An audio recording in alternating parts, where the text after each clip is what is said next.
The type of attention you get and who you get it from determines where we end up in life. We always got. This has already been accepted at the University of Texas in Austin, electrical In a engineering. community where the statistics aren't the best, the default isn't the best either. The gentleman who's going to be on the field representing South San, Defensive captain of the varsity football team. Mr. Jesus Rendon. Giving his life to giving back to this community. St. Joseph's Catholic Church Choir. So I decided to start a nonprofit called Building a Purpose. And if we can raise that default to be something of higher standards, Help students find their purpose in life. I think we can do something. We all we need. To the Jesus Rendon podcast, where we talk about life, purpose, and God. Our next guest here is Maria Dixon, who is the executive director for the nonprofit organization called FEA, whose mission is to empower and advocate for the vulnerable through the Word of God and transform and reconcile traumatic experiences into empowering and life-giving practices. She also is the first in her family to graduate from college and also is a mentor for our organization, Building a Purpose. Thank you so much for coming, Maria. Hi, Jesus. Thank you for having me. So, how's life? What's new? Thank you for making the drive down from Austin. You're very welcome. You're very welcome. Life is lifing. I would have to say, what is new? I just finished a 2-week Vacation Bible School event that Brian and I helped with, a pastor of a church called Lighthouse Myanmar Mission Church. So it's a it's a church that the pastor is from Myanmar.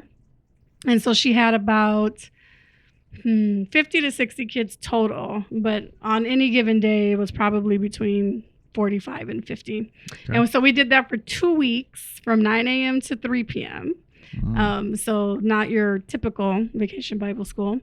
So Brian and I just completed that last week. This week we have a break.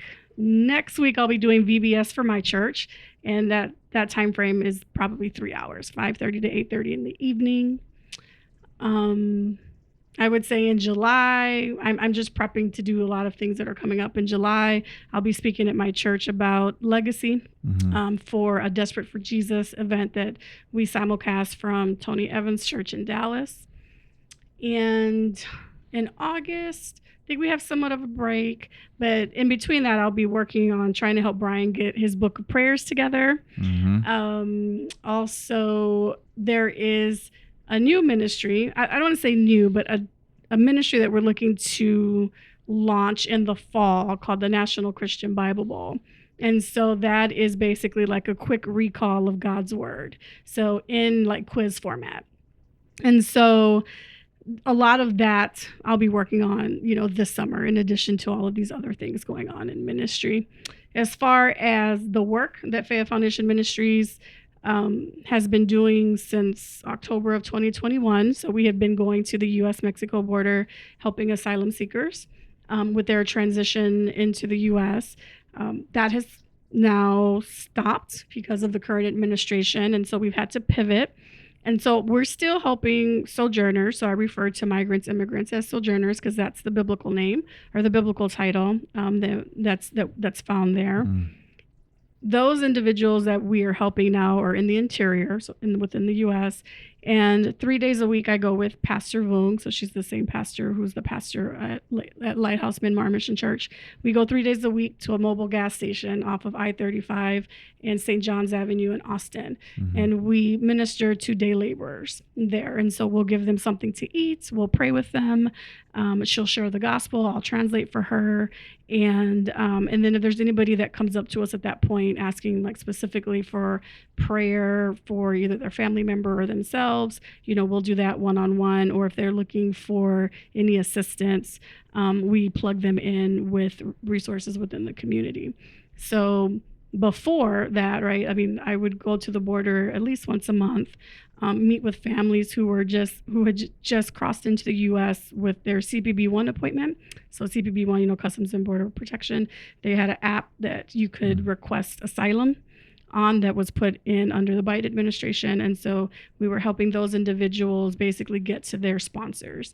And so a lot of the individuals that we have helped since that time are not in Texas, they're all over the U.S. But through God's providence, he's allowed us to help about 700 individuals from probably about April of 2022 up until January of this year. Wow. Yeah. Yeah, I was going to ask. So it seems like there's always conflict around a good solution to be able to help the migration of, especially for asylum seekers. Yes. I didn't realize there was an app and all that. But what is that process, or what was that process like? Sure. So if you were somebody from, I would just say in my experience, somebody from Central Latin America, although I did see some folks from Asia and Russia, right? Russia and Ukraine, right? And so there's a few there. So this is how I have seen it. So my understanding is Biden had put into place a CPB-1 app where, let's say you, Seuss, if you were, let's say, facing persecution in your home country, either because of religion, social class, like you spoke out about politics, there's like 5 different reasons. You could go to this app. You would have to download the app, but you'd have to be close to the U.S. Mexico border. And then you'd fill out all your information. You'd have to take a picture of yourself, and you would have to say that, you're requesting asylum.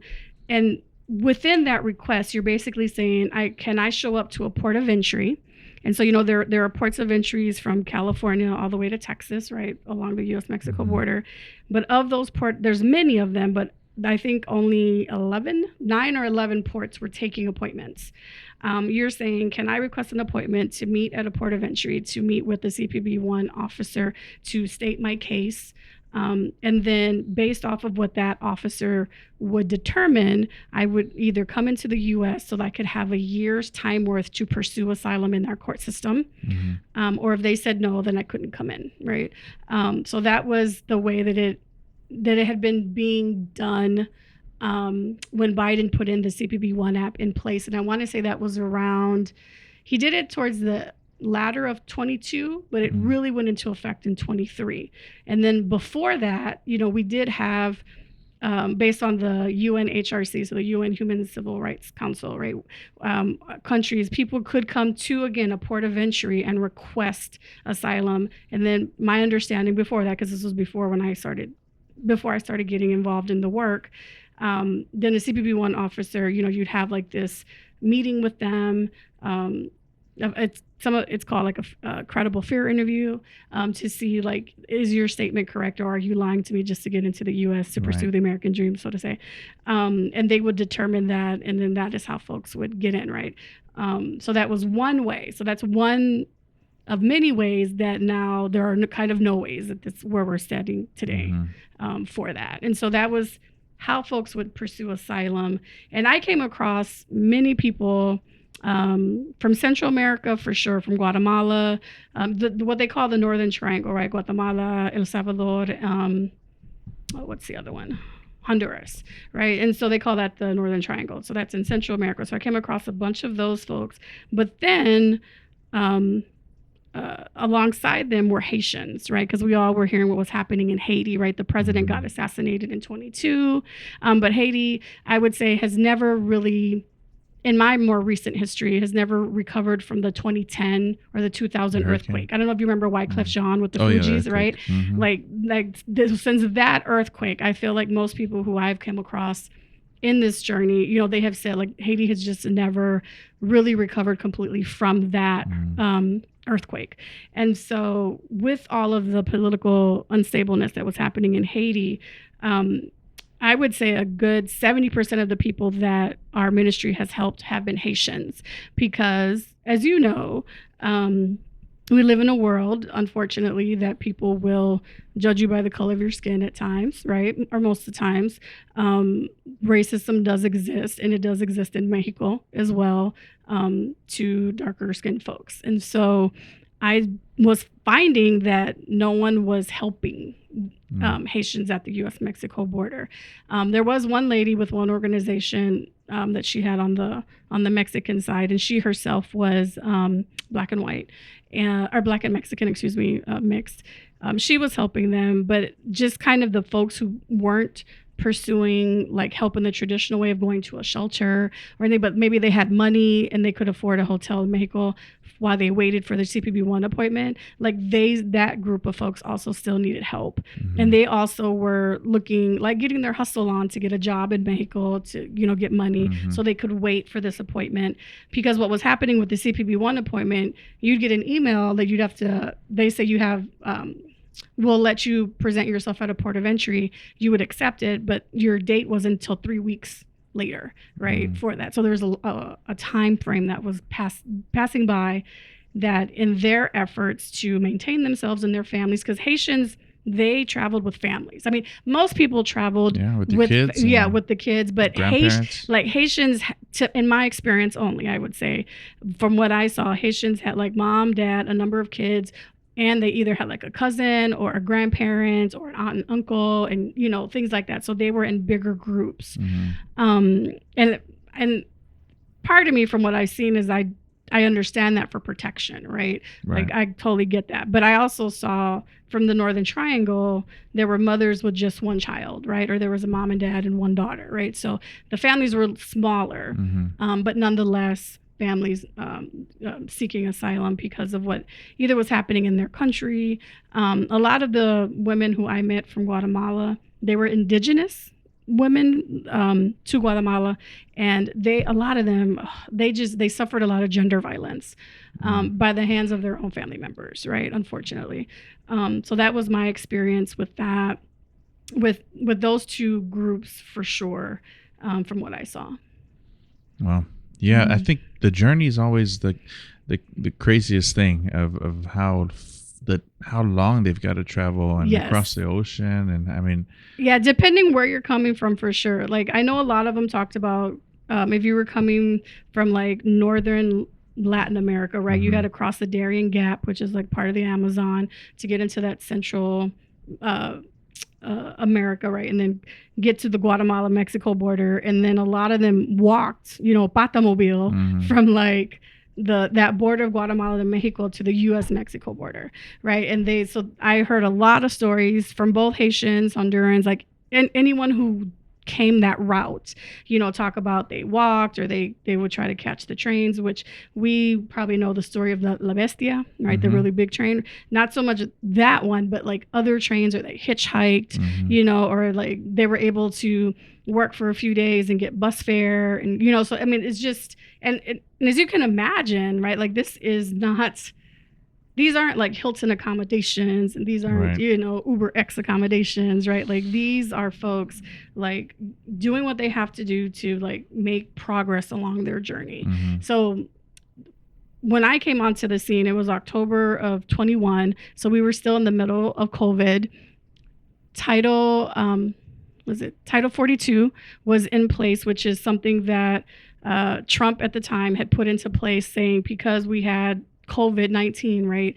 The CDC could make a decision to say we're closing our borders to everyone. But people who worked at the border know that was not necessarily the case. It was to sojourning people. It was not to commerce, right? But nonetheless, there was Title 42 in place. And then in addition to the number of sojourners at the border, they put in Remain in Mexico, also known as MPP, which stands for Migrant Protection Protocols. So that was for migrants to say, you can pursue asylum in the U.S., like we'll let you meet with an officer to determine that you can pursue it, but you have to wait in Mexico, right? So you couldn't come into the U.S. for that year time frame and pursue it in our legal system. So you had to wait in Mexico. So when I came onto the scene, I started going to the border with a missionary who the church that I was at doing my practicum for seminary, they had just commissioned her maybe a year or two ago to do the border work that she was doing. And so they connected me with her, and I got to know her work, across the border, went there, and there was this really big, like a city park, I would say, what we would deem a city park. It was called Plaza de las Americas is what it was. It's right on the Hidalgo-Reynosa border. So really when you cross into Reynosa, like you look at an angle and you'll see the park. Well, that park had at least at a minimum 2,000 people. And you basically were looking at a really big homelessness encampment is how I would describe it. And so that missionary had a cohort of indigenous Guatemalan women that she would visit every week, that she got to learn about them and their families and things like that. And so she was helping them because they were indigenous. Like, even in Mexico, they were like at the bottom of the hierarchy. And some of the mothers had told me afterwards, like once a year or two later after I helped them with that missionary and where they're at in different states, they were like, well, did you know, Maria, like they told us when we first got to that encampment that we had to clean all of the porta potties. And they're like, and we didn't figure out what they were doing to us till like a month later, and we just didn't do it anymore, right? But like they thought they had to because of this social hierarchy that was in Mexico. It was so surreal to me, because you think, wow, even in this homelessness 2,000 or 3,000 people encampment, like you still have this social that they were, and because they knew that they were indigenous, because they tend to be shorter, right, than most Americans, and the different dialects that they speak, right, like Kichi and those types of things. Folks would catch on to that, and somehow within whatever hierarchy that was there, they were doing that. And I was like, oh my goodness, I did not know that. Like, I'm so sorry they made you, like they made them to feel that in order for them to have their place in this homeless encampment, like they had to do that, but I ran off a little bit on that. But so that is what I have found. That was the environment when I first came onto the scene in October of 21. Biden comes into office.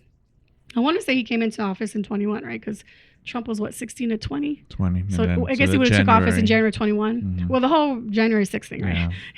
Yeah. I know. So then Biden comes into office in 21, and what happens is nobody's getting through to pursue asylum in the U.S., right? They're still doing this remain in Mexico. Biden doesn't get rid of Title 42 yet, doesn't get rid of MPP. And so from October 21 to April 22, every month I'm going down to the border. I'm taking donations from the church that I'm at. I'm talking to people, praying for people, going, this cohort that the missionary had, we would go to a restaurant and we would feed everyone, right? And we would give crafts, things like that, just to get their minds out of where they were at the time, right?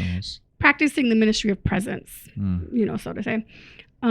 So April 22 comes, I'm still in my second year in seminary, and I get a call from the missionary, and she says, hey, there's an attorney here. She's doing humanitarian parole applications because it looks like the Biden administration is finally going to start letting people come in, right? So all these folks who just were at the border. And I know that, like, folks in Texas, I would say, were like, there's this crisis or there's an invasion. It was not an invasion, right? The definition of invasion is not what was at the U.S. Mexico border, because usually an invasion has some sort of, or a hint of violence to take over, a military right? presence. Yeah, like that was nothing like that. But nonetheless, Biden was starting to let these humanitarian parole applications come through. So the missionary asked, hey, Maria, can you help get all this information from our cohort, fill out the information that the attorney needs, and, we'll go from there, right? And I said, okay, sure. So got everyone's information all through WhatsApp, praise God for technology, all through WhatsApp, got their passport pictures, birth certificate pictures, they had to have a statement as to why they were coming. And we were already kind of helping them with that because the missionary knew the process. And when we would go down there, we would say, okay, what would you say in your credible fear interview, right? Like tell us your story, right? And so we would help them just rehearse that for themselves, because again, not only did they know an indigenous language, Spanish was also new to them, and then they were trying to learn English, right? And so it's like trying to keep all that together, right. And then being, that I am educated here in the U.S., I had an inkling of what they would be looking for, right? And so what would sound better than something else, and so we would do that, but got their information, sent it to the attorney, and then like 2 days later, they were able to cross. Right, they like crossed the port of entry, the Hidalgo Reynosa port of entry. The missionary we got an Airbnb for them. They were just able to all rest, all take a shower. Because they had to pay to take a shower in Mexico. There was people like renting out their showers, renting out their toilets, all that type of stuff. So just letting them to kind of let their hair down in their journey, but that certainly wasn't the prize yet, right? Because they still had to get to their sponsors, and they had to find work. That all of them had debt that they had to pay back to family members in their countries, right? That helped to lend them money to make the journey. So it was just kind of like an interim breather for them. So they stayed in the McAllen area a few days, and then as we were being able to find cheaper bus tickets or plane tickets for where they were going, then they were heading on to those places. And then one of the ladies in that group, she shared my number with one person in the camp, and everybody just started calling me out the blue, right? Sending me WhatsApp messages like, "Can you help me? Can you help me?" So then I'm filling out these applications for this attorney, right, to get all these applications through for parole. And so that takes me from April of 22 until January of 23, again, when they institute the CPB-1 app. So they basically like cut people like me out and the attorney out, and then it's the Sojourner, speaking specifically to the CPB-1 office, right? Or the Customs and Border Protection office, which is fine. So then at that point, I pivot to say, okay, now I have the opportunity to check in on everybody who had came in 22. So I'm reaching out to folks like, hey, how are you doing? Have you been able to acclimate where you're at? Have you been able to find a church? Are your kids in school? So doing a lot of, I call it holistic case management. And so did that in the beginning of 23. And then I had to stop because that was my last year in seminary, and I really had to concentrate on graduating. And so there was 2 months in April and May of 23. I just stopped, and I just answered people who were sending me messages. I wasn't reaching out holistically to everyone that we had helped. So doing that, and then I was able to graduate. And then after graduation in May of 23, just really pursued the 501c3 for the nonprofit, was able to get that. Praise God, like a month later. Wow, that's fast. Very fast. Faster than us. Very fast. Well, there's 2 different applications you can pursue. So if you pursue the one that says that you'll learn less than $50,000 in your first 3 years, you would get a quicker response. And so somebody gave me that advice. I said, you know what? I'm going to leave that up to you, Lord. And if there's any year that I make more than 50, then I don't know. Like the guy was like, you might get fined, you might not. I don't know. Yeah. I'm like, all right. But then how do you know too? Right. And then unless you get a big grant. Right. Unless you get a big grant, or you have like a really good major gift donor, right, that can give you something like that. So I just said, okay, I'll pursue that. And then with that application, you didn't have to do a 3-year budget. You did have to have like your board members and your bylaws, but you didn't have to have all the other financial types of things. And yeah, within a month, I had that by August of 23. And then just really had been focusing in again on the case management for those in the interior. I started, I try to be like, I try to stay away from it. God had provided me the opportunity to start a clothes closet for folks, right? Which you and your parents have been so graciously to donate clothes and shoes and things like that. Yeah, we got to get Judith hooked in. She's got plenty to give. We have, well, I mean, and it's not only like shoes and clothes, but it's also furniture for people, like for just any individual. So not just sojourners, but any individual in need who is has to start over, who needs that. God forbid there was a fire or a break-in, or you just had to move maybe because the rent increased where you were at. You had to find something cheaper, because I do live in the Austin area, and it is expensive there. So to be able to help anybody with that, so then we have that as well. And then, like I said, we've pivoted again now with the new administration. So we're doing day labor. I call it day labor evangelism 3 days a week. And then in addition to that, I have been helping out in my church, because I am currently going under ordination. I'm under the process of ordination, All right. and God willing, if all goes well, I'll be ordained as a minister in October. But right now I'm licensed, and so there's differences or nuances of what you can and can't do if you're licensed versus ordained in the Baptist tradition. And so concentrating on the ordination, concentrating on starting this National Christian Bible Bowl, which is about the Word of God. And then in addition to that, having the clothes closet, and then still being able to help sojourners, right? Because I do feel like that was the initial calling. My initial calling, I would say, was to help those in need. It's just at that time where we were at, you could see visibly, right? The whole country could see visibly that it was sojourners coming through. And not just sojourners in the U.S., it was sojourners everywhere. Because I don't know if you remember, do you remember like in Europe, there was like some sojourners traveling and like the reporter tripped the dad and the baby? Do you remember that at all? So I have just I've prayed and I said, okay, God, you are doing something worldwide where you are moving mass numbers of people, right, to different areas. I don't know what for, but that's just, I can see that. And I said, okay, God, I see that you're working in that. How can I fit into that? And that was God's answer to me when COVID came in 2020. Where I was at, the university I was working at, I was over I was like a director of a program that had a portfolio of about 1,000 students, and these students were the most vulnerable on campus. So they were students deemed homeless, so under the McKinney-Vento Act, or they were students from the foster care system, so they had graduated like from foster care and were going to college, and they were undocumented students because the state of Washington was very nice. I would say they cared about Dreamers. Yep, dreamers for sure, undocumented students, and so they gave them state aid, but they were still considered a vulnerable population, right? So I had a portfolio of about 1,000 people on that, and when COVID hit, as all universities did, right, they all had to pivot, they all had to figure out, they all had to lay people off, because of the income and all that type of stuff. And the programs that I was over, they moved it to a different office. And when we were in the midst of COVID, the person who was taking over it was telling me I had to fundraise on my own for a lot of things, which I was getting state aid for, because he was taking the state aid and doing what he wanted to do with it. And I was like, nope, I'm not doing that. Like, you're not going to have me. I was the very first Latina ever in that position on that campus.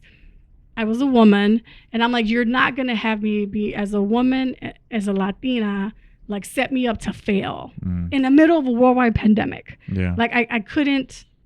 Yeah. So you weren't being empowered. There was no support. Not at all.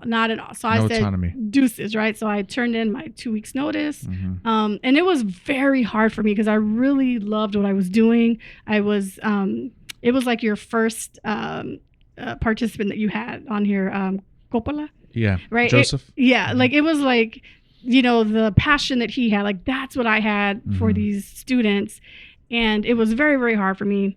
At the end of the 2-week part, where I was transitioning everything out, that next week I had a prayer room and I cried every day, like every day, Monday to Friday. I said, okay, God, I'm going to mourn this decision. I know it was the right decision, but I need a time of grief to grieve it. I have a prayer room. And I stayed in my prayer room, I kid you not, like work hours, like 8 to 5, like crying, reading my Bible, praying, like, what am I going to do next? Like, God, I do feel like this was not right for me. Like, tell me what to do. And then by Friday, I was talking with Brian, and Brian's like, we always wanted to go to seminary, so why don't you look into that? And I said, okay. So I had, in the Baptist tradition, if you're going to a Baptist seminary, you have to have a church endorse you.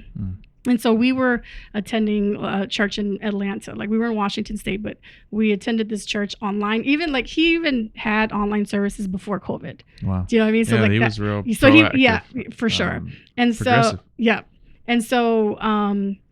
we talked with him, and he was like, "Yep, I'll support you." And this pastor we had already known for 20 years. He's known us since we were married in 2000. Is he the one who passed? Huh? Is he He's the one who passed. Yeah, Wow. Reverend Dr. Stephen Endow, Senior. Love him. I always refer to him as Revy Rev. I love that man. And so he wrote the letter, and he told me, okay, you're going to do these things for me in the church, from a distance. Like, okay, not a problem. And then that was like that weekend, and then Monday, I applied for seminary for the spring semester, right? Because this was the fall of 2020, and that's when I left, because I said I can't like get set up to fail for a whole school year. So I said, all right, this is August of 2020. I'll apply for the spring semester, right? Because the semester already started. Right.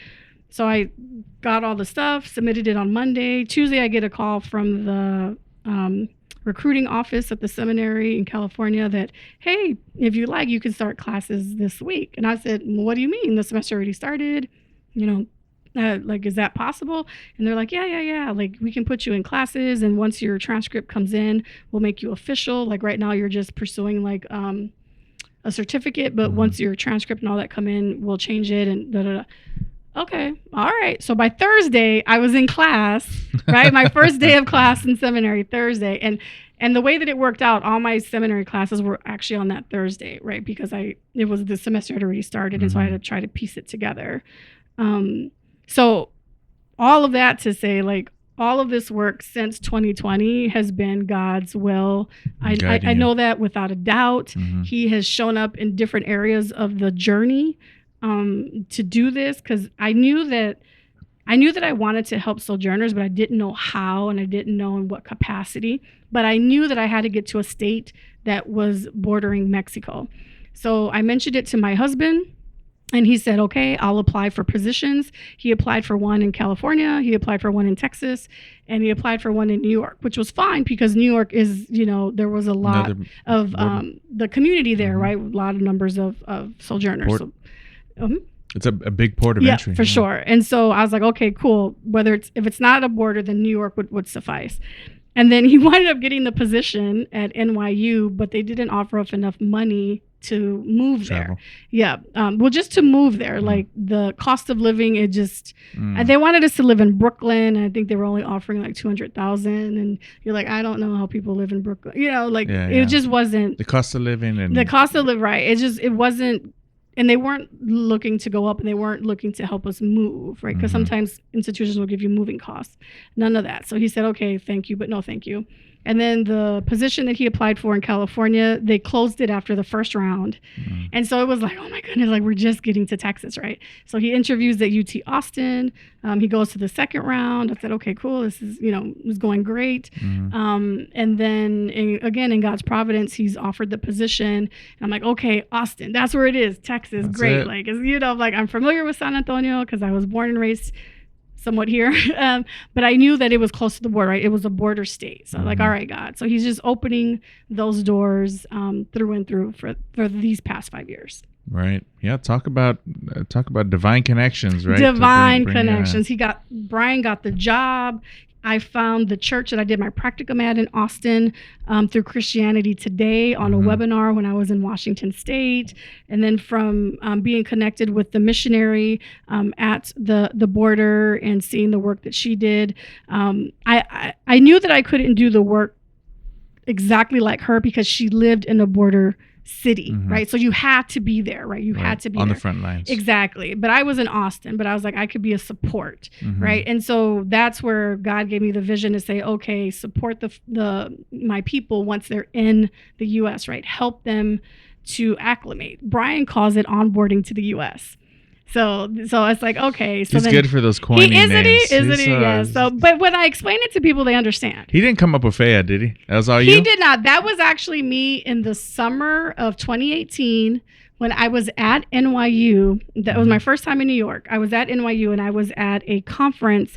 It was like a higher education spirituality type conference.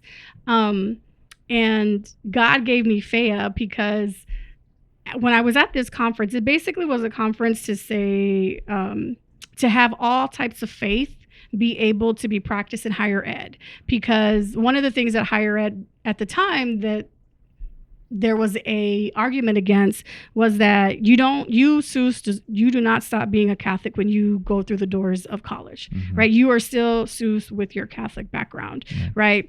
And you don't have to check it at the door for education. So that is what this week-long conference was about that I was learning. And it just so happened to be like 1 Corinthians 13:13, right? About faith, hope, and love, right? But the greatest of these is love. Yep. And so faith, hope, and love like just kept sticking out to me. Faith, hope, and love that whole week. Faith, hope, and love. And for some odd reason, I was like, Fe, Esperanza, and Amor in Spanish, right? Fe, Esperanza, and Amor. And I took the 3 letters. And I was like, oh my goodness. That's like, awesome. It makes the word fea, which is really interesting, right? Because that's the word for ugly. Ugly, yeah. But I'm like, I'm going to be like Jesus and turn it on his head, right? Because when Jesus walked the earth, he turned a lot of things on its head, right? To have people think of it differently. And so I'm like, fea is faith, hope, and love in Spanish, right? So fe, esperanza, and amor. So that is how fea, that was the idea of the name that God gave me that week in the summer of 2018 in NYU. And so many years later, it came to pass. Wow. Yeah, that's beautiful. I don't think I've ever heard that. I remember when you... I don't really tell people much about that unless they ask. Right. Yeah. I remember you, and I was like, Fea, I kind of that sounds kind of bad. I don't know if I'd want to do it like that. I know, but I have to tell you. Well, the story's powerful. Yeah, and it got solidified that same summer in August because I got the opportunity to travel to Israel and Turkey. You went? Yeah, that summer. I went with a guy named Marty Solomon, and he is over the Bema ministry. He calls it's Bema. And so I met him. I was studying under him for 2 years, 2016 to 2018 in Washington State on the Idaho-Washington border. And he has it where every other year he would go to Israel and Turkey so that the Bible comes alive, right? Like you can see the places. And like I saw the field that they told me that David killed Goliath on. And I saw like where they say the Sermon of the Mount was. And I was able to be on the steps when Pentecost happened, right? And so like when you see all that, it brings the Bible so much more alive to you. But part of that trip, there was somewhere in the trip where towards the end where Marty was saying, hey, we want everyone to put a rock here.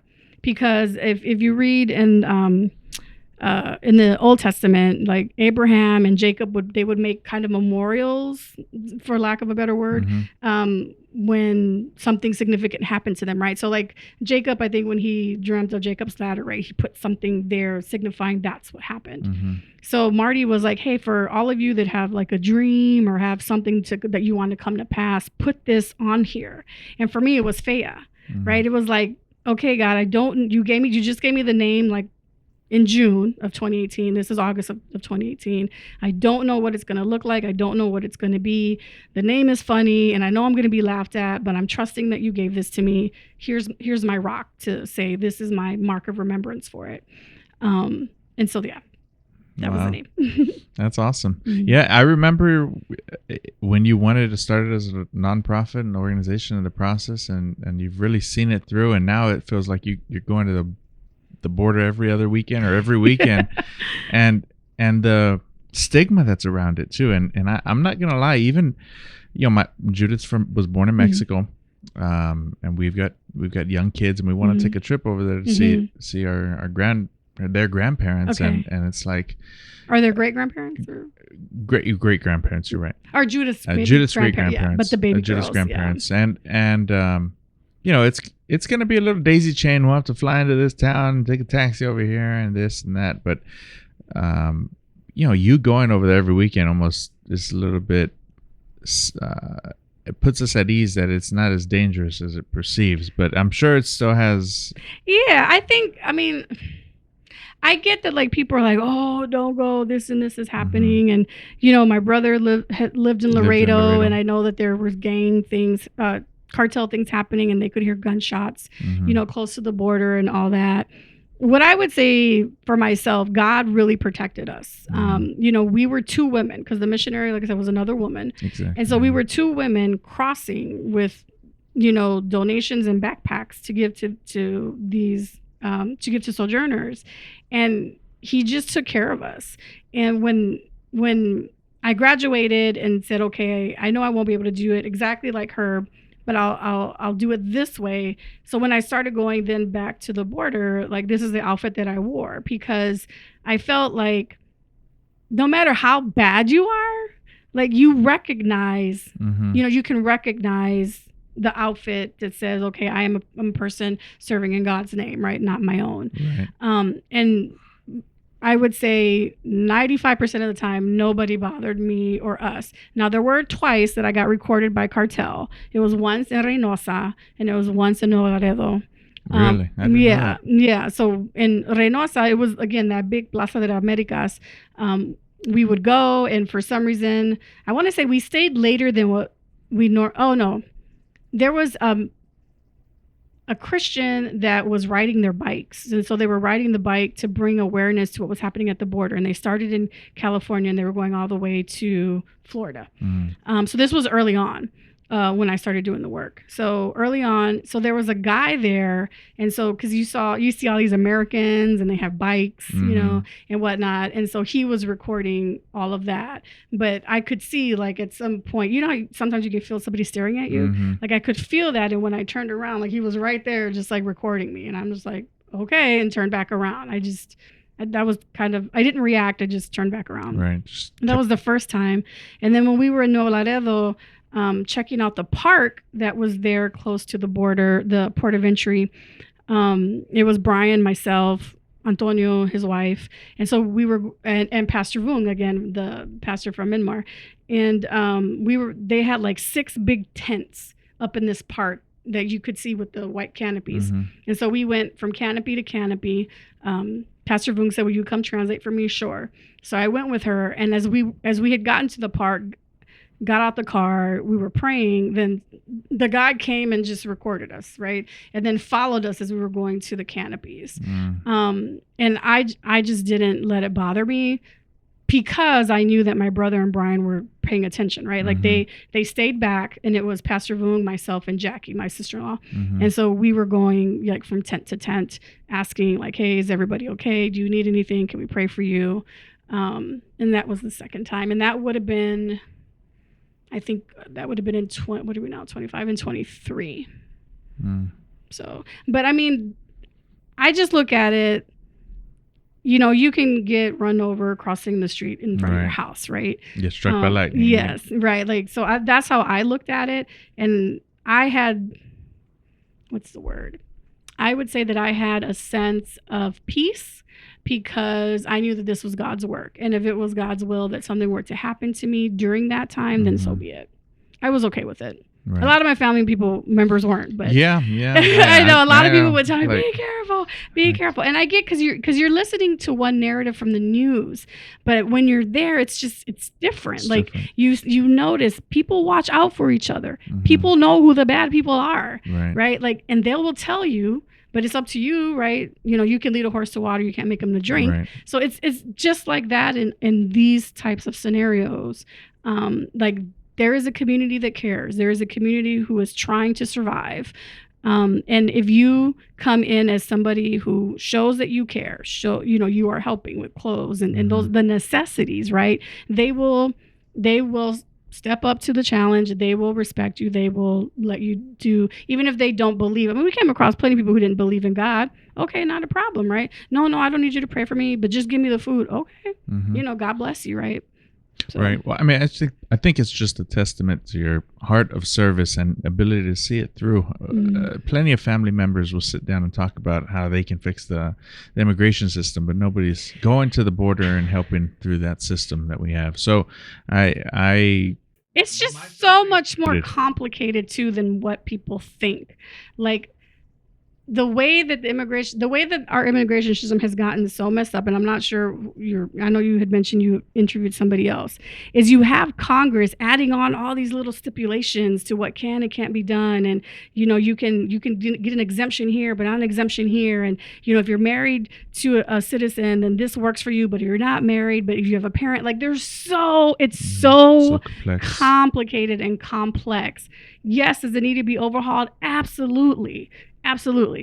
But there's so much more I don't want to say nuance. There's just so much complexity to it that there's a lot of things I think the average person at home watching Fox News does not understand, right? One. Two, the U.S. has been a country that has been very dominant by force, right? The U.S. was became the U.S. because folks came from Europe, right? Killed all the natives. All this stuff happened, right? Like it's a very bad history to the U.S. But that's still not to say that the U.S. in of itself is a bad place. The way that it started was bad. Right. And people, I think, forget that, right? Like where we're at right now, mijo, in San Antonio. This used to be Mexico. I mean, Mexico was like Louisiana all the way up to like southern parts of Oregon and Utah. Like all of that was Mexico, right? The U.S., you came, we had the Mexican-American War, remember the Alamo, depending on whose side you're on that, right? Like you have all Texas that. side. I'm just saying, like you had all that. Like the U.S. takes things by force. And when you do that, then you also put people in power that make policies to ensure that force stays in place, right? So then you're going to say who can come in, who cannot come in. And I get that each country has their own autonomy, right? To say who can come in and who cannot come in. I get that. I will respect that. But if there is also we've been part of the United Nations, right? And we have this Declaration of Human Rights. Like, let's abide by those, right? Yeah. Let's not just wash what the history has been for this. It just so happens to be, right, for those. Like the population of the earth, the population of the earth is a person of color, right? That's the majority of the population of the world. Because U.S. has the history that it has, and because racism is very much entrenched in that, I would say that's what's happening now. And so it's easy for people to just sit at home and say blah blah blah blah blah because you're hearing one narrative. But let's not forget. Right. Let's not really forget how our country was created, how it was made, where we're at now. And let's don't turn this blind eye to what the current administration has told you who they are. Right. I'm choosing to believe what they're saying that they are, and they are showing you what they're doing. Now, I know that I've heard people who said they voted for the current president. Oh, I didn't anticipate this. And I'm like, why? Project 2025 laid it out. He told you what he was going to do. Why did you not believe that?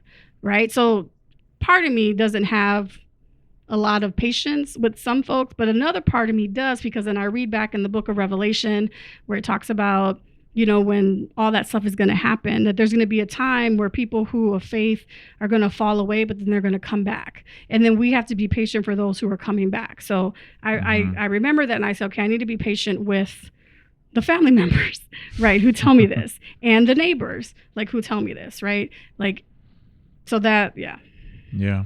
Well, I don't think this is the first time we've seen a wave of I think in the 30s they did a mass wave of 20s and 30s of Mexicans back for the Bracero program, right? They had the Bracero program. But even before that, they brought the Chinese to do the railroads, and then they put in the Chinese Exclusion Act, which I don't know if you know, a lot of them went to Mexico, right? So like I look at my dad and I'm like, in Panama too. Yeah, right. And so there is a history even of the Chinese going into Mexico, right? There's a whole history there. And then you have the Bracero program, right? And then obviously before that you had slavery. And so let's just not forget history. Like Right. And there's precursors, right? That's where we're going and seeing those things. And I also do believe that the pendulum, I would say the pendulum swings back, but the pendulum is pushed back, right? And so it's like maybe the looseness of what the Biden's administration has caused this one to be way more pushing back. And then the next midterm, when the election comes up, Democrats win back Congress, and then it's probably going to become a Democratic presidency, the next one. But in all of that, we can't forget the basic humanitarian rights that you said. For sure. And that's what's most important. And what is the most real is those who engage with people person to person. When you're on the borders, when you're talking to your neighbors and you realize man, they're going to take my neighbor. Or they're going to, and then they're good people. Let me vouch for them. Let me figure out what's the right process to help them to get here and stay here, because I think I would push you though a little bit on what you were saying back on, about the pendulum. I guess I look at it from a biblical standpoint, right? In the sense of in Genesis 1:28, God says, "Go therefore and multiply," right? Like you have to move to go, right? Like just the simple thing of going. So people have always been on the move all throughout history, right? It is up to a country, I would say, or a United Nations of countries to decide how you are going to respond to people on the move, right? Because people move for different reasons, right? The climate change that we have seen in the past 30 years has been incredible, right? Like in recent history, the changes. So climate change happens. You can't help if there's a drought where you're at, and you have to move, right, to survive. There's climate change. There's persecution based on what I said, those 5 things that we have in the UN Charter. But then there is also like God, there is a God mandate for us to be on the go, to be like our faith is a faith on the move. Abraham had to leave his country, right, and go to a place, right? So if you look at that, people are constantly on the move. Can we make policies around that? Stop. I guess I would say stop trying to think that like people have to be solitary in a community for 100 years. Like not really, right? Like we've seen that in the Bible. Now, I'm not saying that there should not be communities that are stable. Absolutely. There should be folks who should, if that is your calling in life, right? To be in the south side of San Antonio, for generations, then so be it. I actually wish that was my calling most of the time, but that has not been my calling. I have also moved as well for different reasons all across the U.S. And so let's put policies in place to help this, right? Like even with the Bracero program, like they had the program where day laborers would come right in the farms. Describe the Bracero program. So from my understanding, this is now you're making me try to dust off my Latino studies certificate education here 20 years ago. From my understanding, right, we needed workers in the farm agricultural area, right, sector. So we made a deal with Mexico that they would send workers, but and we would give them accommodations, but they could go back, right? Like they could travel back and forth. Most of them probably didn't, but they still had that opportunity to do that. But then for whatever reason, I don't know if it was a president, I don't know if it was a policy, I don't remember if it was like an economic type of thing, then everybody started saying, oh, well, they're the problem now because they're here and their kids are going to school and and let's get rid of them. Exhausting the resources. Yeah, right. And so let's get rid of them, and so let's send them back. But if you see the movie Mi Familia, Mi Familia, like one of my favorite. I love that movie too. It's you see that Chucho. in there. Chucho, yes, we love Chucho. It talks about when the mom, right, she got picked up with people that she was not supposed to have been picked up with and sent back. Well, now we're seeing that again today. That's where Chucho was born. On the river with the little lechuza flying over. With the little owl, yes. And so there we just have a history, and I'm just saying, one, let's look at what God says for how He has said what He has said in His Word about us having a faith on the move. Like, let's not forget that. Two, let's not forget how the U.S. has came to be, and sometimes some people enjoy that, like, oh yeah, we're okay, whatever, like that's not what my Bible says, right? The first shall be last shall be first. Like, let's right let's I think there's some humility in it, and I think I don't disagree with anything you said. I think I just wanted to push you on the pendulum, because I think sometimes some people get caught up in like, oh, it's just the politics. Wait till it comes back. Yeah, and that's not necessarily the case. Like you can't just wait. Like and even the 10 lepers in the Bible, are we going to stay here and die? Right. No. Yeah, and I think I said pushing the pendulum back. Okay. But I will say I've always said the pendulum always swings back. But this time, I think there is not just this time. There's always a pushing force, right? Back For and sure. forth. For sure. We saw that this weekend. Right. Yeah. And to the point of the Bracero program and all those big waves that had happened in history. It's just there's precursors, and I think we need to remember that each person has a face. For sure. So What does the next 5 years of FEA look like? Yeah. So I think from what I've been trying to put down on paper, and like I said, with pivoting, we're still going to help. I am still going to help any person who reaches out to me, right? Mm-hmm. Whether you're a sojourner or not, right? If you are in need, I'm going to do my best to help, whether that is giving you something immediately, clothing, food, shoes, furniture, things like that. Or if it is something else where you're like, I'm having this issue, can you refer me to an attorney or to an office? Something like that, right? So we'll have that will never go away from FEA Foundation Ministries. But this one avenue that we're pursuing now is really buckling down and being able to teach the Word of God in a fun way, which is the National Christian Bible Bowl. So the National Christian Bible Bowl is a way to memorize facts and scriptures of the Bible in a fun quiz manner, so that we can, as King David said in the Psalms, right? I want to hide the word of God in my heart so I do not sin against him. And so we're going to pursue that in addition to like trying to find ways to fund it, right? So ergo the book on prayer that I'm helping Brian put together.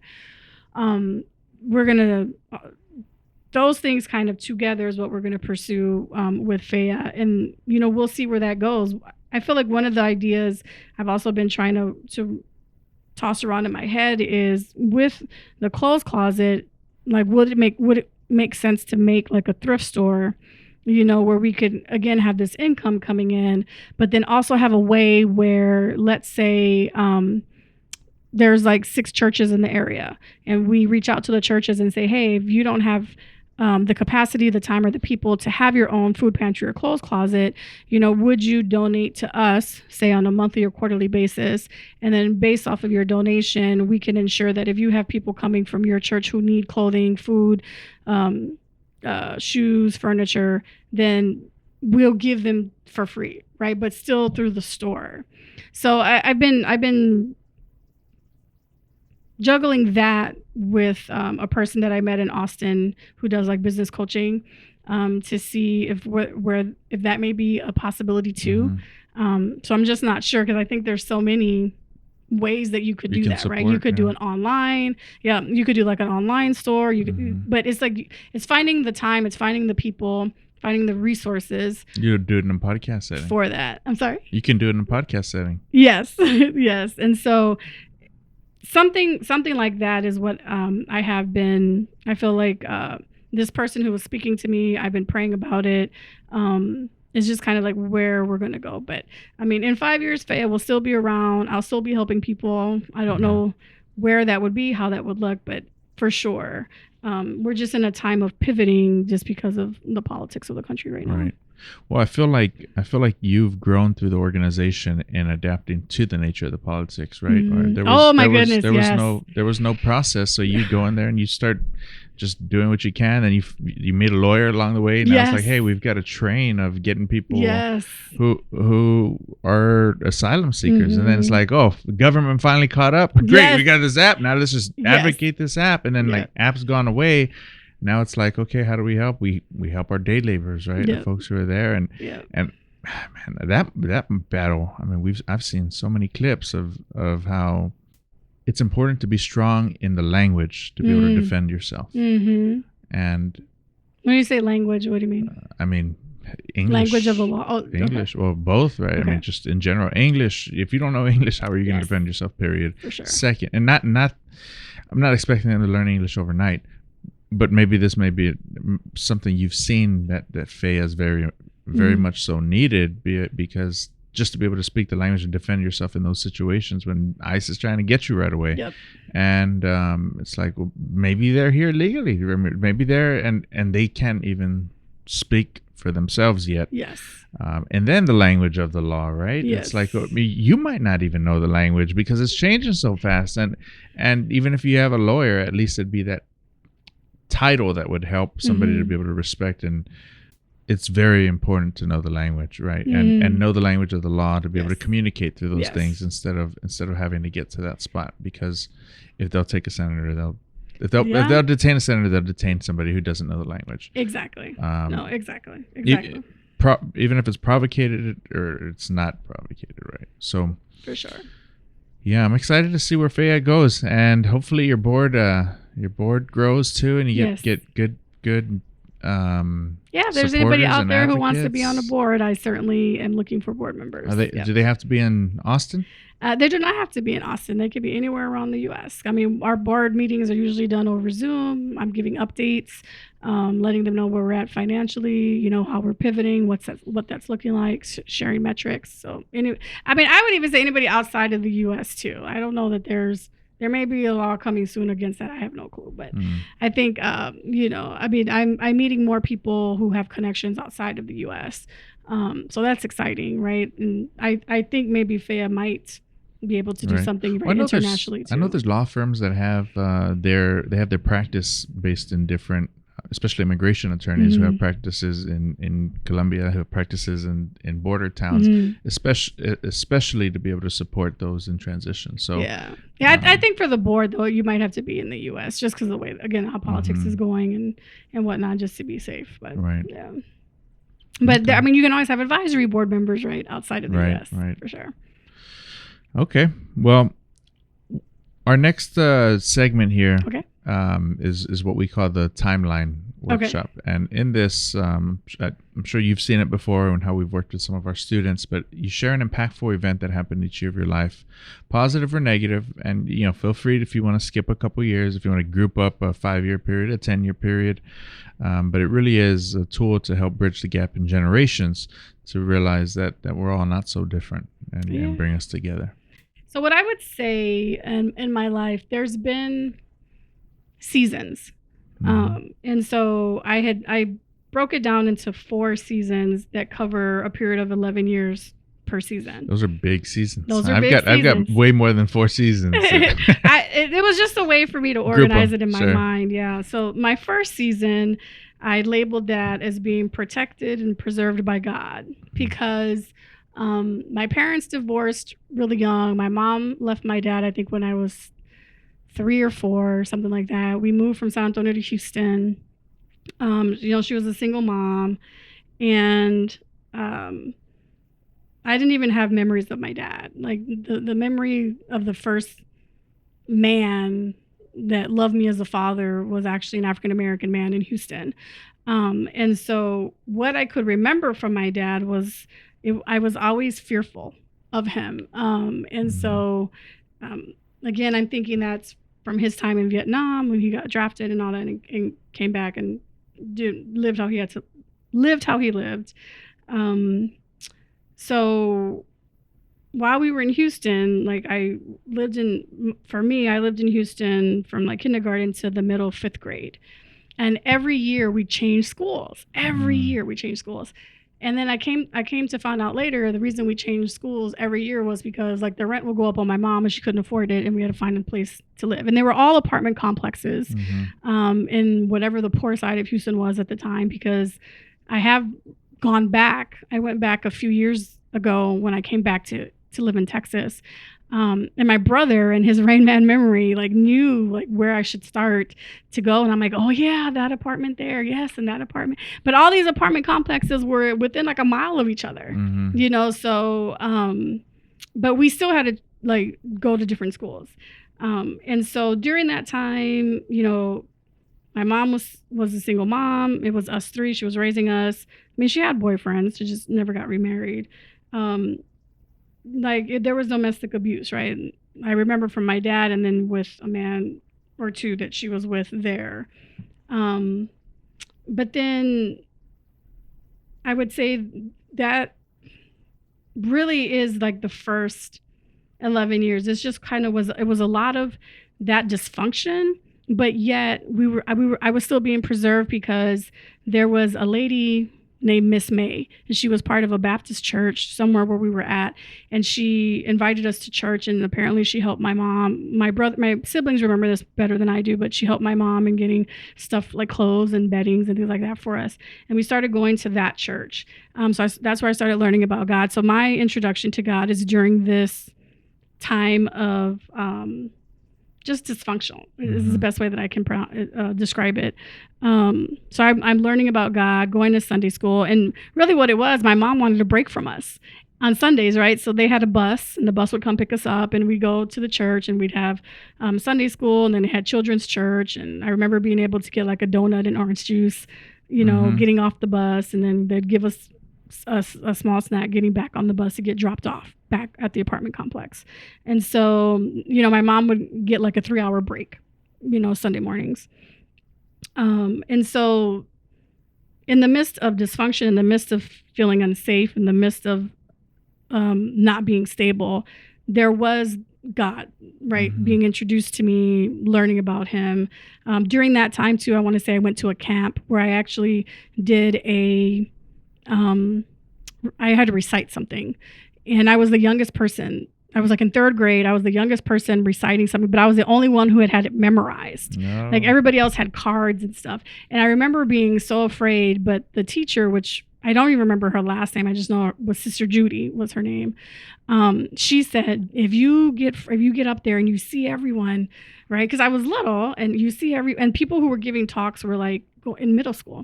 So I was still in 3rd grade, and she's like, and you get scared, just look at me, right? Just focus in on me. So then I get up there and I'm looking around, and I'm 10 probably, feeling very scared, and I find her and I hone in on her. And again, in God's providence, like everybody just phased out, and I could just see her, and I remembered my speech, and I said it, and nice. And whatnot, and I got 3rd place, which was fine, but they did mention like she was the only one who memorized it and blah blah blah. So it was like scripture and stuff. So that's cool. So there was still like, again, being preserved, but within dysfunctionality. So that was like the first 11 years, and then like my second 11 years, so like from age 11 to age 22, we do move back to San Antonio. Right. In between there, I go to Palo Alto Elementary. I finished 5th grade there. And then my dad finds out that we're back in San Antonio, and he wants us to live with him.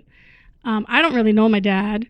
My sister and my brother go. And so they're with my dad, and I'm with my mom. And then my sister comes back like a month later and was like, hey, you should come. We had lived so poor that by age 11, I didn't know what a mall was. I knew what a mall was. And so my sister's like, Dad's taking us to the mall, and he's gotten us clothes. And I'm like, what's a mall?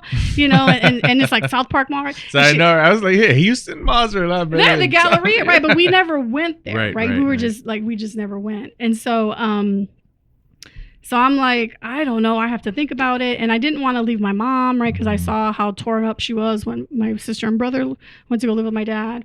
That summer. But one of the things that she always did tell us when we were in Houston is like she wanted us to stick together, right? Because she's like, you are all y'all got, right, in this world, and y'all need to be with each other, protect each other. So like balancing that out, I said, fine, I'll go and live with Dad. And so that was actually the first time that stability was in our life, because he had remarried, he had another son with his second wife. And we get there, and it's like 6 kids, right? Because it's his 3, and his wife had 2 children from a previous marriage, and they have this young son together. So it's 6 of us. But just even the dynamics of living in a blended family, started to come out, about like your kids and my kids, and this and that. And my sister and I had to do a lot of the cleaning, and she'd cook it, just things like that. But it was stable, right? Like I was trying to find. It was a home. Yeah, and we were stable, right? And we could walk to school, we could walk back, but still things were happening. And so that all occurred there. So it was the first time that I would say that there was stability that I can remember. And then just really getting to know who my dad was at that time was interesting. I would say I would leave it at there. But then we stayed with him. So I went to the same school, 6th grade to the middle of 8th grade. And then that wife decided... Leal? At Leal Middle School, yep. So I was there 6th grade, 7th grade, and half of 8th grade. And then I had to leave because my father's second wife said, I'm going to leave you. Because again, my father just had issues. He drank a lot. He was violent to my mother. I saw him be violent to a second wife.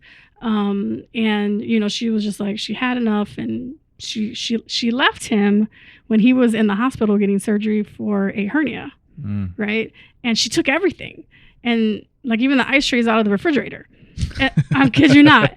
She left. She didn't take everything. I will say she left a bed, she left a pillow, and she left a sheet for my dad. Like when he got out the hospital, like that's where he would sleep. So then my sister went with her. My brother and I stayed at the house, a vacant house, waiting for our dad to get back from the hospital. And both him and I stayed there for a week. We slept on the floor by our dad, just the clothes that we had. We went to school. You know, we ate at school that week. And then by the end of the week, like our older sister came back and was like, hey, like, why don't you just come with me? And I'm like, I don't really like, you know, the second wife. Like, she doesn't really like us. I don't know. I'm just going to try to figure it out. Right. And she's like, well, you're still too young, blah, blah, blah. Okay, fine. I'm like, I kept telling her, no, like, I'm not going to go. But then I wind up, she was just really persistent. So she was my older sister. So I said, okay, I'll go with her to stay with the second wife. But then my sister and the second wife got into it, you know, and then it was like, well, where do we go now? Right. And my sister left the house, and then I was the apartment that we were at, and I was there by myself. And I'm like, what is going to happen? Well, she wound up calling my mom. And then my mom came and got me and then moved me to Wisconsin. So this was like middle of 8th grade. Really towards the end of it, I want to say. So I finished 8th grade in Wisconsin. I hated it there because it was cold, and I had never seen so many white people before in my life, you know. And they were very mean to me, and everybody thought I was from Mexico, and everybody thought that I didn't know how to speak English. Like I had this Tex-Mex accent, but you know, because they didn't really teach us Spanish. Our parents didn't teach us Spanish growing up because they got hit in school and they didn't want us to go through that and whatnot. You know, the whole trauma thing going down. So I just did not like Wisconsin. So I begged my mom to come back to San Antonio. And she let me come back like in the middle of 9th grade. So I was there like a year in Wisconsin. I came back the middle of 9th grade. I went to go live with my sister, who was living with her boyfriend at the time in Von Army. And so I finished my 9th grade year at Poteet High School. And then that summer, my sister's boyfriend calls my dad up and was like, hey, like, we can't really afford her because they had their kid. You know, they had already had my niece. You know, he was like, and he had other mouths to feed too, my sister's boyfriend, because he was taking care of his family. And so he was like, you know, I can't take care of her. And so my dad's like, okay. This like, is your sophomore year? This would have been the beginning of my sophomore year. This is that summer before my sophomore year started. And my dad's like, okay, like, you know, I'm dating this woman. We're about to move in. I'll see if she'll let me bring Maria. You know what I mean? Like that type of stuff. And so she does. And the woman becomes my dad's third wife, current wife. So we move in with her, and I start my sophomore year at Thomas Jefferson High School. So I do my whole sophomore year there, which was overall, given all the complexities, up to that point, was really good. Like I played basketball, I did track there. I had also played basketball and did track at Leal Middle School, right? So like I kind of had that, and said, yeah, like, and I didn't do those things when I was in Wisconsin and Poteet. Like I gave those things up to just in my mind to survive. But then when I was there at Thomas Jefferson, I said, okay, I'll pursue this. So overall was okay. So that was my sophomore year, and then the summer comes before my junior year. And then my dad is in the National Guard. So he got out the Army but stayed in the National Guard. But every time he went to the National Guard, like those weekends, like that one weekend a month, like he just would come back so drunk, violent. But I think he figured out like he needed to stop beating the wives, right? Because they're going to leave him. And so then he directed his violence towards me. And so I remember like the first time him and I got into it, like God had told me something was going to happen because I just could see the pattern. And I had been at the mall earlier that day over there by Jefferson Crossroads. And I had mace with me because I had taken the bus and all that. And so I had mace with me. And I went and I got the mace and I put it in my pocket. My dad gets home from his National Guard thing and he's like, hey, take off my boots. Right. So like I go and I undo his boots. And I take one off and I'm doing the second one, but he's like moving his foot. And he's like, oh, you're taking too long. And then he kicks me with it, right? Which are really, they hurt because it's those big combat boots. And I'm like, what the freak, right? So I'm just like, okay, here we go. So I'm like, let me take this boot off real quick. And then I go to my room, right? I just go to my room and I'm there and I'm like, I'm praying. And I'm like, okay, God, I don't know what's going to happen. And sure enough, he like barges through the door and just starts screaming at me. And he punched me like in the face, and he punched me like on my head. And he punched me on my head because I moved my head down. And right then I just took the mace out and I maced him. Like I maced my own dad, and he stopped. Right. And then he starts cussing me out. Oh, you little B, I can't believe you did that. And I'm just like, and I just ran out the house. I literally just ran out the house. And I went downstairs in the apartment building that we were at to a couple that I knew my brother, because both my brother and I were living with my dad at this time. And I said, can you please help me get to my brother's job? He worked at Jim's close to Crossroads, and we were like on Babcock. And I scared their two little kids because I'm bleeding, right? Like when he punched me, I'm bleeding, and I'm like, I'm so sorry. I just need to get to Tony because Tony can calm my dad down. So they're like, yeah. So the guy gets his keys, takes me. I go tell Tony. He has to tell his boss. And again, all high school, right? We're dealing with this stuff. And so Tony goes, tells his boss, and then we come back. And then my dad's like trying to yell to my brother about what I did, with the mace. And then like Antonio just like pushed him up against the wall and was like, Dad, calm down, like behave, like go to sleep or whatever, right? And my dad listened to Antonio, and he went to go do what he did, and that was that. So then after that, I really had this feeling. That actually was the second time. That was the second time. So that second time, I really had the feeling he was going to kill me. Like, I'm like, my dad is going to kill me, so I need to leave. So I call my sister, and I'm like, hey, like, I can't do Dad. Can I come by you? And she was like, yep. So they came and got me, and they could see, like, from where he kicked me on my leg, there was a big bruise. Like, I had something on my face, whatever. I had like a bola, right, where he punched me. And so she's like, yeah, come on. So then I go, and she makes it work, right? She's living in Von Army, which is in the middle of San Antonio and Poteet. She's working at a restaurant in San Antonio on the south side. So I had to get up at 5 a.m. with her. She would drop me off at the bus stop on Briggs and Somerset to catch the VIA. So I could take that all the way to the north side to attend school at Thomas Jefferson. So I was like on the bus for an hour every morning doing that. And then, so I was doing that. So that was the beginning of my junior year. My mom comes and visits in October from Wisconsin. And I'm sitting at the bus stop. We're going through this whole... Right there where your tío lives. Right there where my tíos live. Yep. My sister would just drop me off at the bus stop, and I would know the timing had worked out because, again, I'm on the bus for an hour, right? The timing worked out. And so like I knew that. And then I could see that my mom was there, right? Just looking across. Mm-hmm. And so I said, okay, I got to get to school. I'll talk to her later. So then when I would go to my grandma's house, which was across the street, right? And then that's where my sister would pick me up from when she was done with work, right? And then we'd drive back to Von Army. So then I'm like, I'll just talk to my mom later. So then I'm talking to her, and in my mind, I'm like, okay, I felt like I had to make a choice between discrimination and violence.